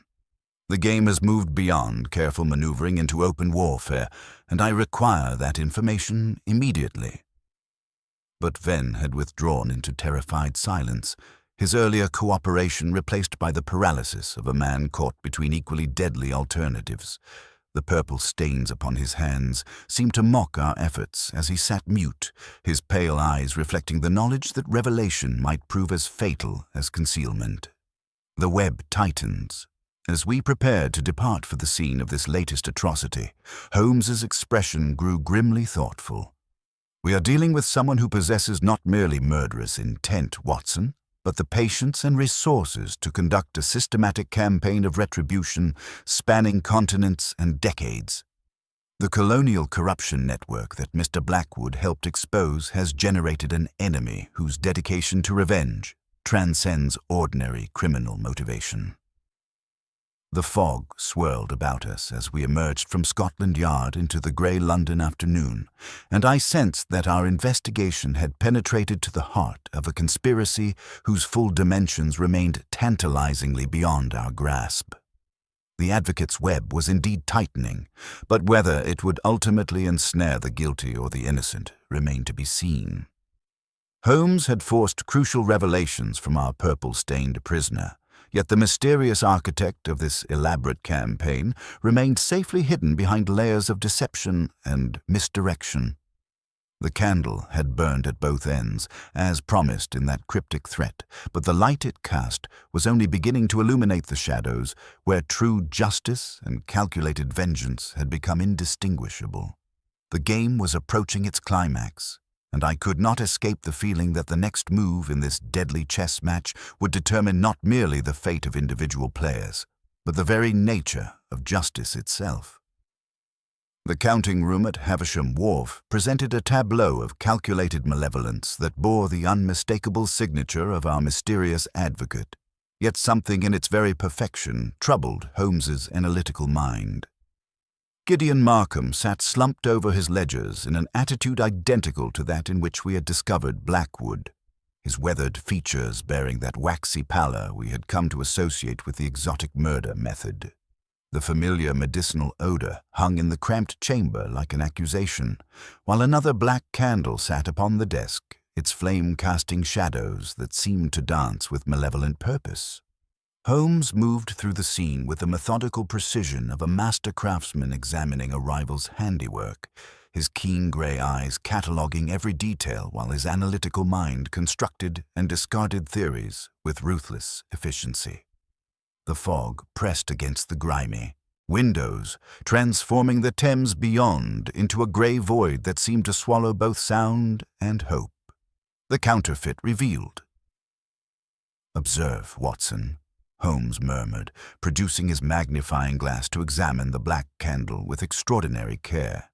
"While the general appearance matches our previous specimen, the devil, as they say, lies in the details." He scraped a minute portion of wax from the candle's surface and subjected it to one of his portable chemical tests. The reaction produced a muddy brown coloration, rather than the distinctive violet we had observed at Baker Street. The composition is similar but inferior, camphor and resin with traces of laudanum and asafoetida, a charlatan's approximation of the master's formula. Moving his lens to the wick, Holmes' expression grew more thoughtful, most illuminating. The original candle bore a wick plaited in the Eastern fashion, a threefold twist peculiar to certain colonial manufactures. This specimen employs common British cotton, single strand. Our adversary has either exhausted their supply of authentic materials, or, more intriguingly, this death was accomplished by a different hand entirely. The implications of this discovery sent a chill through the cramped chamber. If the advocate's network included multiple operatives capable of independent action, the scope of the conspiracy extended far beyond our initial calculations. The scene's subtle deceptions. Holmes's examination of Markham's body revealed additional inconsistencies that spoke of hasty execution rather than careful planning. Note the positioning, Watson. While Blackwood appeared to have simply laid his head upon his arms in natural exhaustion, Markham's posture shows signs of post-mortem arrangement. The shoulders are too rigid, the angle of the neck unnatural for someone who had gradually succumbed to the candle's vapors. He moved to the desk's surface, running his fingers along its edge with delicate precision. A slight stickiness here. Diluted acetic acid, useful for hastily removing certain chemical residues. Our secondary perpetrator lacks the original's methodical patience. The blotter beneath Markham's ledgers yielded spectral impressions when Holmes applied his pencil technique. The ghostly words that emerged included fragments that made my blood run cold. Pember and adver. No delay. Tonight. The hand is bold, the nib broad, Holmes observed, studying the phantom writing with intense concentration. Not the precise script we observed in previous correspondence, but something far more familiar. His eyes met mine with an expression that suggested crucial pieces of the puzzle were finally aligning. The medical connection, Holmes's investigation took an unexpected turn when he discovered a small thread caught in the rough seam of a waterman's cloak hanging near the door. The filament glinted green in the gaslight, a particular shade that immediately brought to mind the racing silks we had discussed in our hansom cab days earlier. Do not be misled by superficial associations, Watson. Holmes cautioned, reading my thoughts with characteristic precision. This green recurs in other contexts, certain club ribbons, the cords used to bind chancery dockets, and most pertinently, the silk threads employed in surgical sutures of a particular grade. The revelation struck me with sudden force. Holmes, surely you don't suspect? I suspect nothing, Watson. I observe, analyze, and deduce. But consider the convenience of having the examining physician pronounce natural death while possessing intimate knowledge of the actual cause. Consider the access such a position would provide to exotic substances and specialized knowledge of their effects upon the human system. The advocate's true nature. As we prepared to depart the counting room, Holmes's expression grew grimly thoughtful. We are dealing with something far more sophisticated than a simple revenge conspiracy, Watson. The systematic nature of these eliminations, the careful timing, the theatrical elements designed to convey specific messages, all point to someone with extensive knowledge of both criminal investigation procedures and human psychology. He paused at the threshold, his keen eyes sweeping the scene one final time. The original crime was a masterpiece of planning and execution. This second death, while effective, bears the hallmarks of urgent improvisation. Our advocate has been forced to accelerate their timeline, perhaps due to our investigation, and has delegated crucial tasks to subordinates who lack the original's expertise. The net closes. Back at Baker Street, Holmes immediately dispatched a series of carefully crafted messages designed to flush our quarry from concealment. To Inspector Lestrade, he sent instructions for discreet surveillance of several medical practitioners who had served in the colonial administration. To Miss Fairfax, he requested any additional correspondence her uncle might have maintained with medical colleagues from his Hong Kong period. Most significantly, he composed a brief note that he sealed without showing me its contents. This, Watson, will be delivered to Dr. Pemberton with a request that he attend a consultation regarding the unusual chemical compounds we have discovered. If my deductions prove correct, the good doctor's reaction to this summons will provide the final confirmation we require. Holmes moved to his chemical apparatus, where samples from both crime scenes awaited comparative analysis. The advocate has made one crucial error in judgment, Watson. They have assumed that conventional investigative methods would prove inadequate to penetrate their elaborate deception, but they failed to account for the systematic application of scientific analysis to criminal investigation. He held up 2 glass slides, each bearing minute samples of the mysterious wax. The original candle represents months of careful preparation, exotic ingredients obtained through specialized channels, precise chemical balancing to ensure controlled release of toxic compounds, even the symbolic elements chosen for maximum psychological impact. The counterfeit reveals desperation, readily available materials hastily combined in an attempt to replicate the master's work. The final gambit. As evening approached, Holmes's demeanor shifted from analytical to predatory. The familiar gleam of intellectual excitement blazed in his gray eyes as he made his final preparations for what promised to be a confrontation years in the making. The advocate's campaign has been driven by a profound sense of moral outrage, Watson, combined with the methodical patience of someone accustomed to systematic planning. But moral crusaders, however brilliant, possess a fatal weakness: the compulsion to justify their actions, to ensure that their version of justice is not merely accomplished but acknowledged. He moved to the window, gazing out at the fog-shrouded street below. Tonight we shall discover whether 15 years of careful planning can withstand the focused application of deductive reasoning. The game, as they say, approaches its final moves, and I believe our mysterious advocate is about to discover that they have been playing against a more formidable opponent than they anticipated. The candle had indeed burned at both ends, as promised in that cryptic threat, but the light it cast was finally beginning to illuminate the shadows, where a brilliant mind's quest for justice had transformed into something far more dangerous and infinitely more complex. The second flame had revealed its imperfections, and through those flaws, Holmes had glimpsed the true nature of our adversary's elaborate deception. The drawing room at 221B Baker Street had been transformed into a theatre of justice, its familiar furnishings arranged with the precision of a master strategist preparing for the final act of an elaborate drama. Holmes stood before the fireplace with commanding presence, his aquiline features sharp in the gaslight as he surveyed the assembled company. Inspector Lestrade occupied his customary chair, notebook at the ready, while Miss Fairfax sat with composed dignity upon the settee, her intelligent grey eyes reflecting both grief and anticipation of long-awaited truth. Dr. Pemberton, summoned by Holmes's carefully crafted message regarding unusual chemical compounds requiring expert consultation, fidgeted near the window, his medical bag clutched with white-knuckled intensity. The respected physician's usual air of professional confidence had given way to something far more unsettling, the barely contained tension of a man whose elaborate deception was about to be exposed. The Chemical Testament.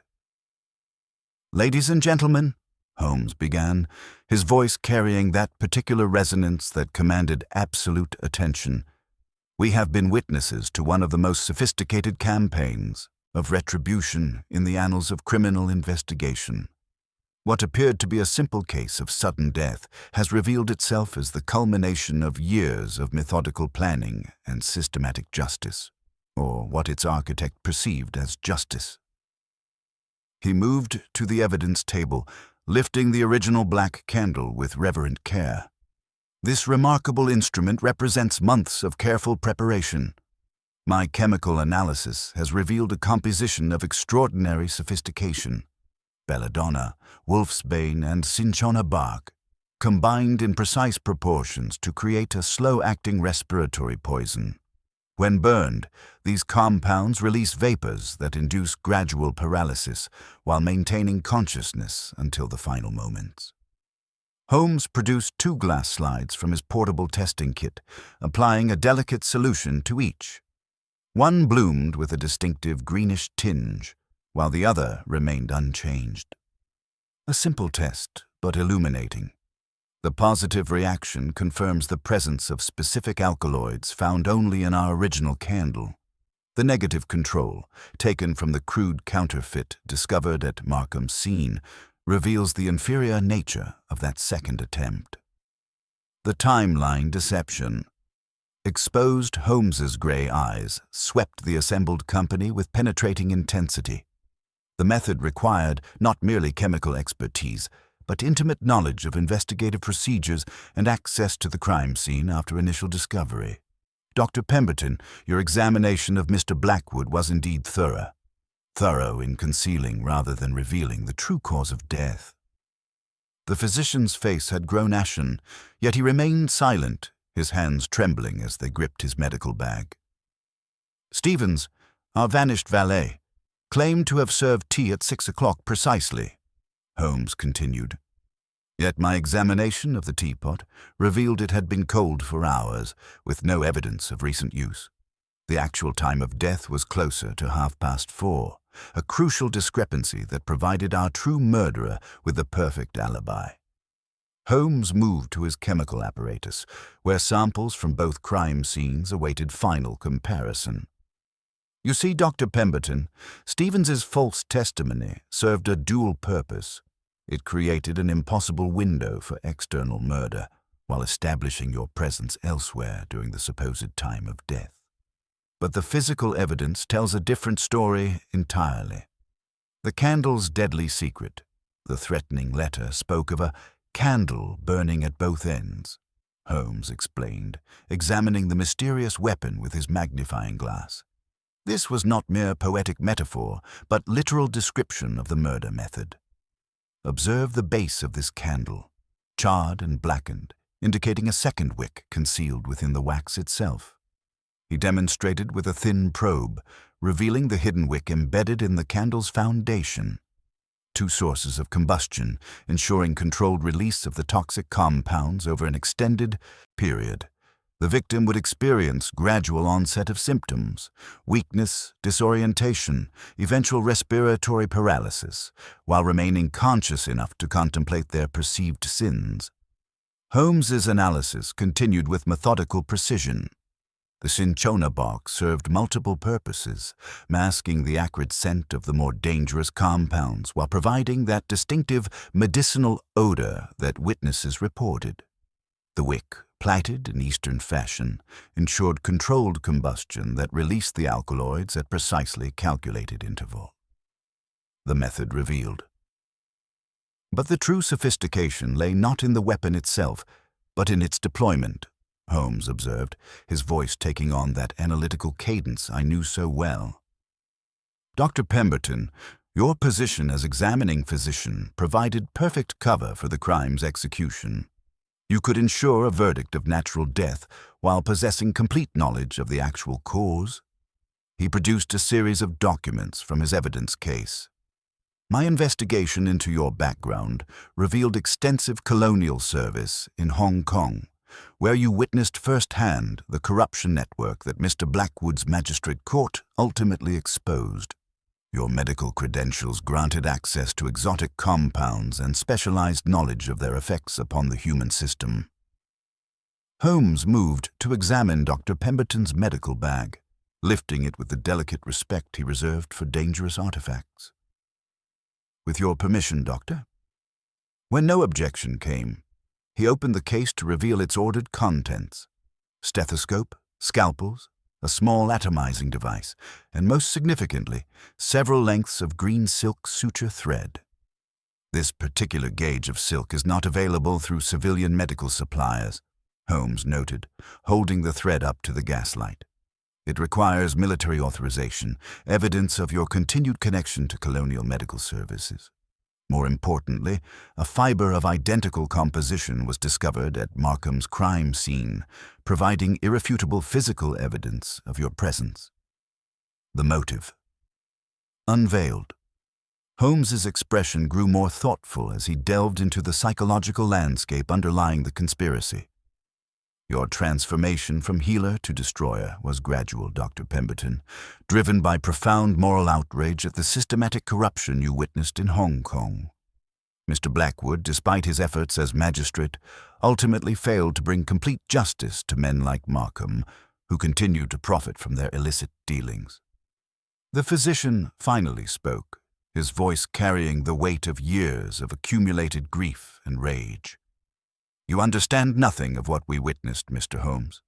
The suffering, the lives destroyed by systematic bribery and corruption, while men like Blackwood wrote careful legal opinions that allowed the guilty to escape true punishment.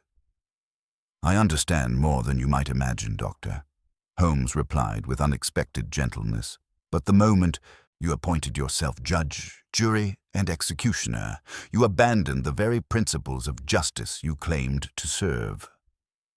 The confession, Dr. Pemberton's composure cracked completely as the weight of exposure settled upon him. 15 years, Mr. Holmes. 15 years of watching these men prosper while their victims rotted in unmarked graves. Blackwood was a good man, but a weak one. He allowed legal technicalities to override moral certainty. I merely finished what he started, ensuring that the debt was finally paid. His eyes blazed with the fervor of a man convinced of his own righteousness. The candle burned at both ends, as I promised in my letter. Light to illuminate their sins, flame to consume their corruption. Each death was carefully planned to provide time for contemplation, for understanding of why justice had finally arrived. Holmes regarded the broken man with that rare expression of grave pity I had witnessed only a handful of times. Dr. Pemberton, your grief is understandable, your sense of injustice justified. But justice perverted becomes vengeance, and vengeance, however elaborate its justification, remains murder. The final reckoning. As Inspector Lestrade moved to place the doctor under arrest, Holmes made one final observation. The theft of Mr. Blackwood's private journal was not to conceal evidence of corruption, but to control the narrative of your actions. You wished to ensure that when the truth emerged, it would be understood in the context of moral crusade rather than criminal revenge. Dr. Pemberton offered no resistance as the handcuffs closed about his wrists. "I regret nothing, Mr. Holmes. These men escaped earthly punishment through political connections and legal maneuvering. I merely provided the cosmic balance that their crimes demanded." The fog swirled about Baker Street as our visitors departed, leaving Holmes and me alone with the accumulated debris of human ambition and misguided justice.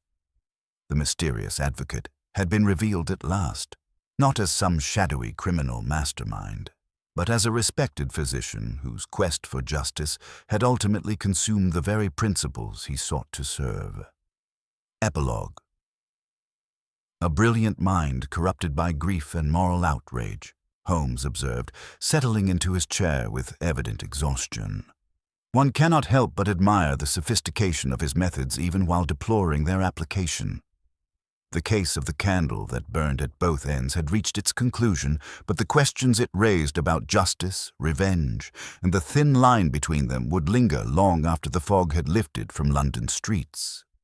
Holmes had once again demonstrated that no deception, however elaborate, could withstand the systematic application of scientific observation and logical deduction. Yet as I recorded the final details of this extraordinary case, I could not escape the feeling that we had witnessed something more complex than simple criminal investigation. We had observed the tragic transformation of a healer into a destroyer, a man whose noble intentions had been perverted by the very corruption he sought to eliminate. The candle had indeed burned at both ends, illuminating truth and consuming lies, but in the end, it had burned brightest of all in revealing the dangerous territory where justice and vengeance become indistinguishable in the shadows of the human heart. The grey November dawn that followed Dr. Pemberton's arrest seemed to carry with it the weight of revelation, filtering through the fog-laden windows of 221B Baker Street with a melancholy light that perfectly matched the somber mood within our chambers. Holmes sat before the dying embers of our fire, his aquiline features drawn in contemplation as he gazed upon the accumulated evidence that had unraveled one of the most sophisticated criminal conspiracies in the annals of detection.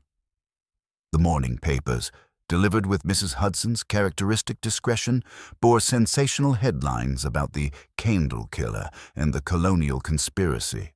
Yet their lurid accounts failed utterly to capture the profound moral complexity that had transformed a respected physician into an instrument of calculated vengeance. The peculiar medicinal odor from the mysterious black candle had finally dissipated from our sitting room, yet its memory lingered like a ghost of the elaborate deception we had witnessed. Holmes had spent the night in restless contemplation, alternating between his chemical apparatus and his violin, seeking solace in both scientific precision and musical expression as he grappled with the uncomfortable truths the case had revealed about the nature of justice itself. The network exposed Inspector Lestrade arrived shortly after 8 o'clock, his usually confident demeanor sobered by overnight revelations that had exposed the true scope of Dr. Pemberton's campaign. The inspector carried with him a leather portfolio containing the fruits of Scotland Yard's systematic investigation into the doctor's background and activities. "Mr. Holmes," Lestrade began, settling heavily into his customary chair, "our examination of Dr. Pemberton's lodgings has revealed the full extent of his operations. We discovered detailed dossiers on 17 individuals connected to the Hong Kong corruption network, complete with addresses, daily routines, and what can only be described as execution schedules spanning the next 5 years. Holmes looked up from his morning correspondence with keen interest, though his expression remained grave. 17 targets, Inspector. Then Mr. Blackwood and Markham were merely the opening movements in a far more extensive symphony of retribution. Indeed, the doctor maintained meticulous records spanning 15 years. Newspaper clippings, shipping manifests, legal documents, even personal letters obtained through methods we can only speculate about.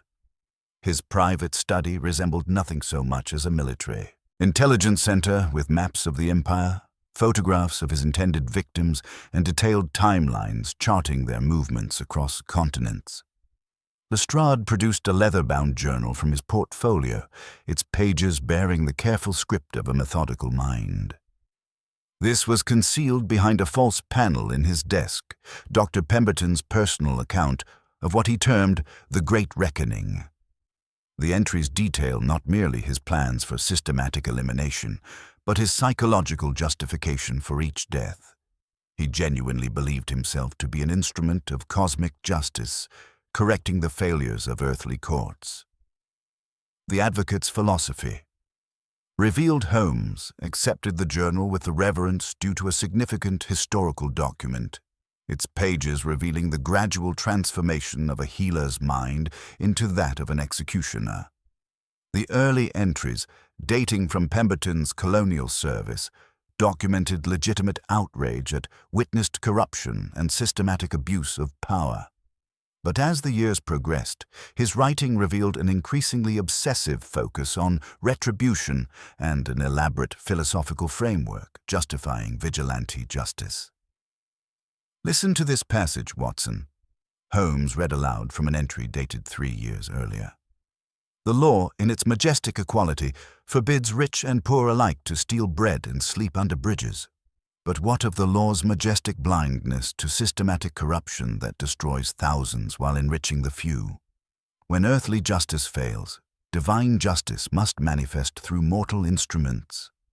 I have been chosen to balance the scales that human weakness has left askew." The journal revealed the meticulous planning that had preceded each elimination. Pemberton had spent months studying his targets, learning their habits, identifying their vulnerabilities, and crafting death scenarios that would appear natural while providing symbolic satisfaction. The exotic candles represented only one element in an arsenal of sophisticated murder methods, each designed to ensure the victim's awareness of their fate, while leaving no conventional evidence of foul play. The Chemical Testament. Holmes moved to his evidence table, where the original black candle sat preserved within a glass container like a malevolent artifact. The true sophistication of this weapon, gentlemen, extends far beyond its chemical composition. My final analysis has revealed layers of symbolism that speak to Dr. Pemberton's obsessive attention to detail. He produced a series of glass slides, each bearing minute samples subjected to different chemical tests. The belladonna, wolfsbane, and cinchona bark were combined in precise proportions to create a slow-acting respiratory poison that would induce gradual paralysis while maintaining consciousness until the final moments. The cinchona bark served multiple purposes, masking the acrid scent of the more dangerous compounds while providing that distinctive medicinal odor that witnesses reported. Holmes demonstrated with a thin probe, revealing the hidden wick embedded in the candle's foundation. But observe this crucial detail: the second wick concealed within the base, creating the literal fulfillment of the threatening letter's promise that the candle burns at both ends. Two sources of combustion, ensuring controlled release of the toxic compounds over an extended period while providing profound symbolic satisfaction to the perpetrator. The recovery of truth. The systematic search of Dr. Pemberton's chambers had yielded additional revelations that completed our understanding of the conspiracy's scope. Hidden within a hollowed copy of Gifford's Maritime Commentaries, the very volume missing from Blackwood's library, investigators discovered not only the magistrate's private journal, but a coil of correspondence containing copies of affidavits and notes from his Hong Kong years, annotated in Blackwood's precise hand. "The fragment I revealed from the blotter impressions," Holmes explained. "Have you lost all fear of chancery? Havisham Wharf, tonight, the boy, the candle, now finds its complete context. Mr. Blackwood had arranged to meet a discreet informant who could illuminate the source of the mysterious candle and the network responsible for its delivery. He never kept that appointment, for Dr. Pemberton had already set in motion the events that would silence him forever. Miss Fairfax's burden, The arrival of Miss Fairfax shortly before noon brought a poignant reminder of the human cost underlying our intellectual exercise. The young woman's composure remained intact, yet her eyes reflected the profound disillusionment that comes from discovering that respected figures can harbor the darkest of secrets. "Mr. Holmes," she began, her voice steady despite its underlying strain, "I find myself struggling to reconcile the Dr. Pemberton I knew, a family friend who attended my parents' funeral with genuine compassion, with the calculating murderer you have revealed. How does one make sense of such duality?" Holmes regarded her with characteristic gentleness, his usual analytical detachment softened by genuine sympathy. "Miss Fairfax, the human capacity for self-deception is perhaps our species' most remarkable trait. Dr. Pemberton genuinely believed his actions served a noble purpose. His medical training, his colonial service, his witness to systematic corruption, all combined to create a perfect storm of moral certainty that ultimately perverted the very principles he sought to uphold. The legal reckoning. The wheels of justice, once set in motion by Holmes's revelations, moved with inexorable precision toward their conclusion. Then, his purple-stained hands, now scrubbed clean but his reputation permanently marked, petitioned immediately to turn Queen's evidence in exchange for clemency. Stevens, the false valet whose throat still bore the livid marks of Ven's garrote, provided a detailed affidavit whose very hesitations helped rather than hindered the truth. Dr. Pemberton's path wound inevitably toward the Old Bailey, where the prosecution's case, fortified by Ven's reluctant candor and Stevens' detailed account of household routines, made short work of any pretense that the doctor had been merely a hapless examiner at a convenient death. Evidence showed that he had procured the foreign wick through intermediaries in the docklands, compounded the wax in his surgery, and rehearsed the method until it offered him the precise control his grim philosophy demanded. The trial itself became a study in the collision between legal justice and moral certainty. Pemberton received his verdict with the same controlled bearing he had worn at the sickbed, at the surgery, at Baker Street itself. When permitted to speak before sentencing, he offered no remorse but spoke eloquently and wrongly of ledgers balanced, of an empire's hypocrisy, of patients untreated while fortune fattened in counting rooms and club windows. The moral labyrinth. As evening approached and our visitors departed, Holmes and I found ourselves alone with the profound questions raised by the case. The fire had been rebuilt, casting dancing shadows across the accumulated evidence of human ambition and misguided justice, while the fog pressed against our windows like the weight of unresolved moral complexity. "Watson," Holmes said quietly, his voice carrying unusual introspection, "this case has forced me to confront uncomfortable truths about the nature of justice itself. Dr. Pemberton's crimes were heinous, yet his motivations were not entirely without merit. The corruption he witnessed was real, the suffering it caused genuine, the failure of official justice to provide adequate redress undeniable." He moved to his violin, drawing the bow across the strings to produce a haunting sarabande in which sorrow and order seemed for a time to reconcile. Yet the moment he appointed himself judge, jury, and executioner, he abandoned the very principles he claimed to serve. Justice perverted becomes vengeance, and vengeance, however elaborate its justification, remains murder. I found myself reflecting deeply on the tragic figures involved. Mr. Blackwood, the magistrate who, despite his efforts, could not fully root out the corruption. Gideon Markham, a man who evaded justice once, only to fall victim to a more vengeful hand. Stevens, the unfortunate pawn caught between powerful forces.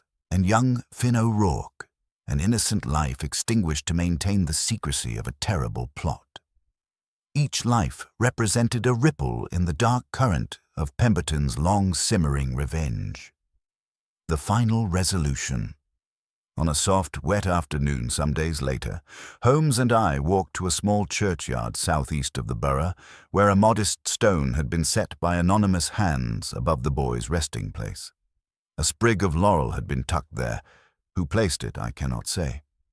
Holmes stood with his hands behind him and his face unreadable, contemplating the final casualty of a conspiracy that had spanned continents and decades. "You are troubled, Holmes," I observed.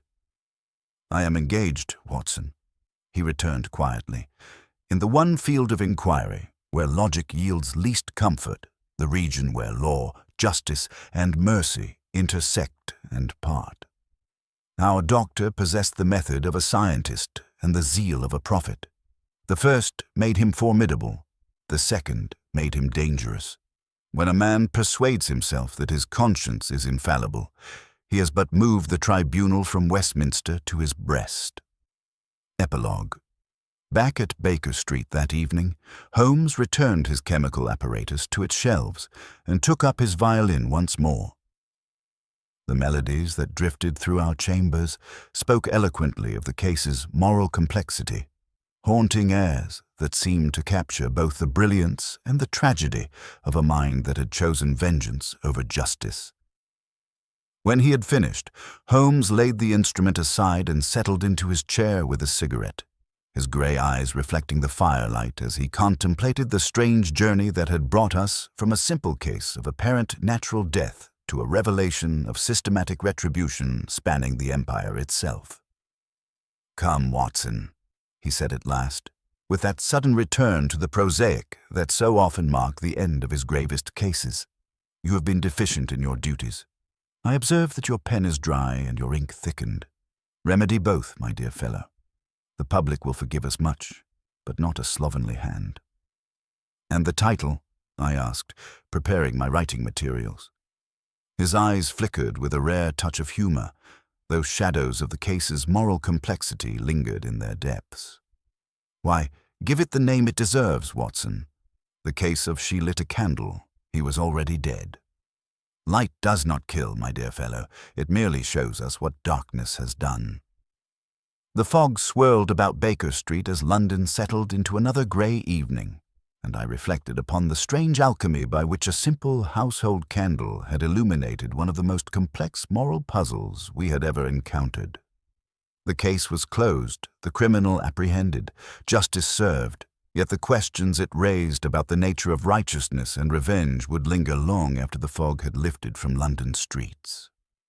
Dr. Pemberton's candle had indeed burned at both ends, as promised in that cryptic threat, but the light it cast had ultimately revealed not the triumph of justice, but the dangerous territory where noble intentions and criminal methods become indistinguishable in the shadows of the human heart. The game was finished, but its lessons would endure, a reminder that even the most brilliant minds, when consumed by moral certainty, can descend into the very darkness they seek to illuminate. The grey February morning that marked 3 months since Dr. Pemberton's execution brought with it a peculiar quality of light to Baker Street, as if the resolution of the candle mystery had somehow clarified the very atmosphere of our chambers. Holmes sat before the dying embers of our fire, his aquiline features drawn in contemplation as he examined the final piece of evidence in what had become our most morally complex case. The morning papers, delivered with Mrs. Hudson's characteristic discretion, bore brief notices of colonial administrative reforms, yet their measured language failed utterly to capture the profound changes that had rippled throughout the empire following our investigation. The peculiar medicinal odor from the mysterious black candle had long since dissipated from our sitting room, yet its memory lingered like a ghost of the elaborate deception we had witnessed. Holmes had spent the intervening months in characteristic fashion, returning to his chemical experiments and violin practice, yet I detected in his manner a deeper appreciation for the moral complexities that lurked beneath even the most straightforward criminal cases. The Testament of Resolution. Inspector Lestrade arrived shortly after 9 o'clock, carrying with him the final official reports that would close the books on what the press had dubbed the colonial conspiracy. His usually confident demeanor bore the sobered quality of a man who had witnessed the systematic unraveling of assumptions about justice and law. "Mr. Holmes," Lestrade began, settling into his familiar chair. "I come with the last official word on our candle killer. Venn's testimony has proven invaluable. He's confirmed 17 additional targets across the empire, all connected to the Hong Kong corruption network. Stevens has been relocated with a new identity, and Miss Fairfax has established a fund for colonial reform using her uncle's estate." Holmes looked up from his contemplation with keen interest. "And Dr. Pemberton's final disposition?" "Met his fate with the same controlled bearing he displayed throughout the trial," Lestrade replied grimly. His final words were illuminating, if I may use the term. He maintained until the end that he had served a higher justice than any earthly court could provide. Before Holmes could respond, the sound of footsteps upon our stairs announced an unexpected visitor. Miss Charlotte Fairfax entered our sitting room with a composed bearing that had impressed us during those dark November days, yet her countenance bore the serene quality of one who had found peace after prolonged uncertainty.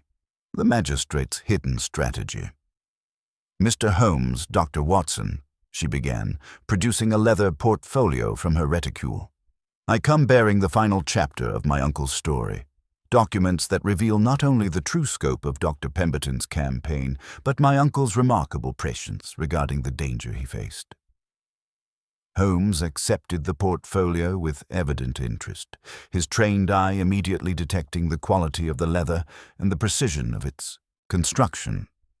The documents within painted a picture of extraordinary courage and methodical preparation. Blackwood had not merely served as a colonial magistrate.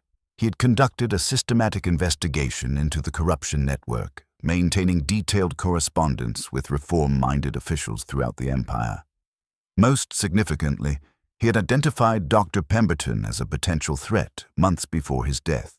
Noting the physician's increasingly obsessive behavior and his acquisition of exotic substances through questionable channels, Holmes read aloud from one of Blackwood's final letters.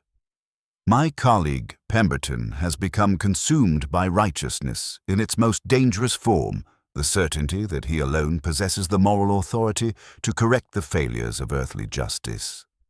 I have observed him preparing what he believes will be instruments of divine retribution, yet I cannot expose a man whose motivations spring from genuine outrage at witnessed injustice."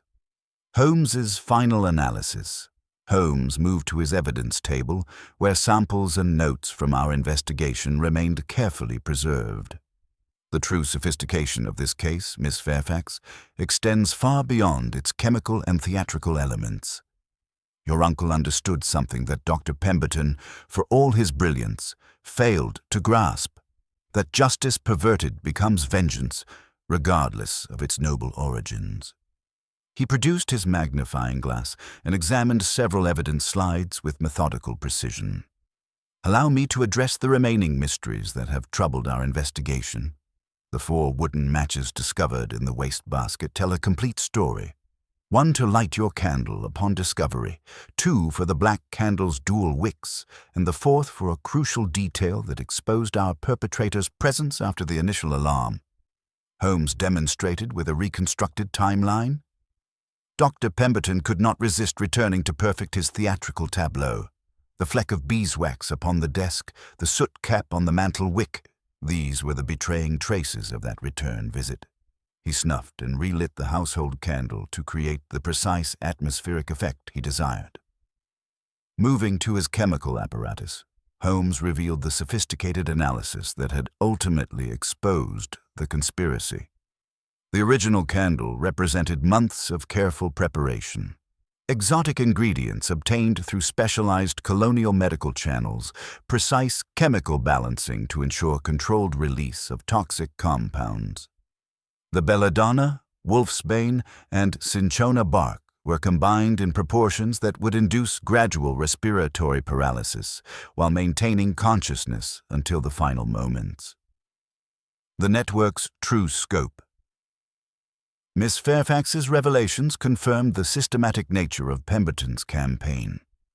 Uncle Cornelius had documented not merely isolated incidents of corruption, but a comprehensive network extending throughout the empire's administrative structure. The Hong Kong cases represented only one node in a web of bribery and abuse that had enriched dozens of officials while impoverishing thousands of colonial subjects. Holmes examined Blackwood's detailed charts with professional admiration. Your uncle's investigation identified each key figure in the network, documented their crimes, and anticipated that someone would eventually seek extra-legal remedy. Dr. Pemberton's list of 17 targets corresponded precisely to these findings. The magistrate's moral struggle was evident in his private notes. The law has failed these people, yet I cannot sanction murder as remedy for legal inadequacy. How does one serve justice when justice itself has been corrupted? The philosophical reckoning. As we absorbed the full implications of these revelations, Holmes moved to his characteristic position before the fireplace, his keen features sharp with contemplation. Your uncle faced the same moral labyrinth that ultimately consumed Dr. Pemberton, Miss Fairfax, yet he chose the path of patient reform over immediate retribution.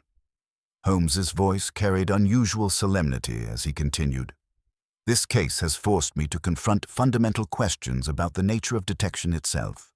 We serve justice through scientific method and logical analysis, yet what occurs when the very institutions of justice have been compromised? Dr. Pemberton's tragedy lies not in his recognition of injustice, but in his assumption of divine prerogative. The afternoon light filtering through our windows seemed to carry benediction as Holmes delivered his final analysis. The candle that burns at both ends provides brilliant illumination, but brief duration. Your uncle chose instead the steady flame of methodical investigation and documented reform, difficult to maintain, yet ultimately more enduring than any dramatic gesture of vengeance. The lingering questions resolved. Holmes turned to address the remaining forensic mysteries with characteristic precision. The abrasion upon Blackwood's chair arm resulted from Dr. Pemberton steadying a metallic atomizer. Note the corresponding nick upon Venn's Malacca cane, which supported that apparatus during rehearsal. The slight, waxy residue behind the chair transferred as he arranged the victim's final posture. He moved to examine the reconstructed timeline with methodical care. The window crystals and soot patterns confirmed that death occurred without external draft, not gas poisoning or open combustion, but controlled chemical release through the candle's sophisticated design. The second candle at Markham's scene revealed the conspiracy's weakness. Haste had forced the use of inferior materials and crude approximation of the master's formula. The final resolution. As Miss Fairfax prepared to depart, Holmes made one concluding observation that seemed to capture the case's essential meaning. Your uncle's greatest achievement was demonstrating that moral courage need not descend into moral certainty. He chose to trust in the eventual triumph of systematic reform rather than the immediate satisfaction of personal vengeance. The documents she left behind would fuel colonial administrative reforms for years to come, vindicating Blackwood's faith in patient, methodical change over dramatic retribution. Dr. Pemberton's elaborate campaign had ultimately served to illuminate the very corruption it sought to punish, though through means its architect never intended. Epilogue. The enduring light.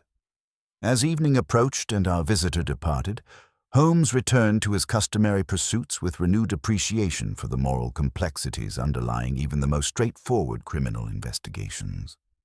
The violin melodies that drifted through our chambers carried echoes of the profound questions raised by our investigation, haunting airs that seemed to capture the eternal tension between justice and mercy, between the desire for immediate satisfaction and the patience required for genuine reform. The case files, now permanently sealed within Holmes's collection, serve as a reminder that detection involves more than mere identification of criminals. It requires careful navigation of moral complexities that have no simple resolution. The candle had indeed burned at both ends, providing brilliant but brief illumination, yet it was the steady flame of patient investigation and methodical analysis that ultimately revealed the truth. As I pen these final words, Holmes sits before the fire with his latest chemical experiment, his keen mind already engaged with fresh puzzles and new challenges.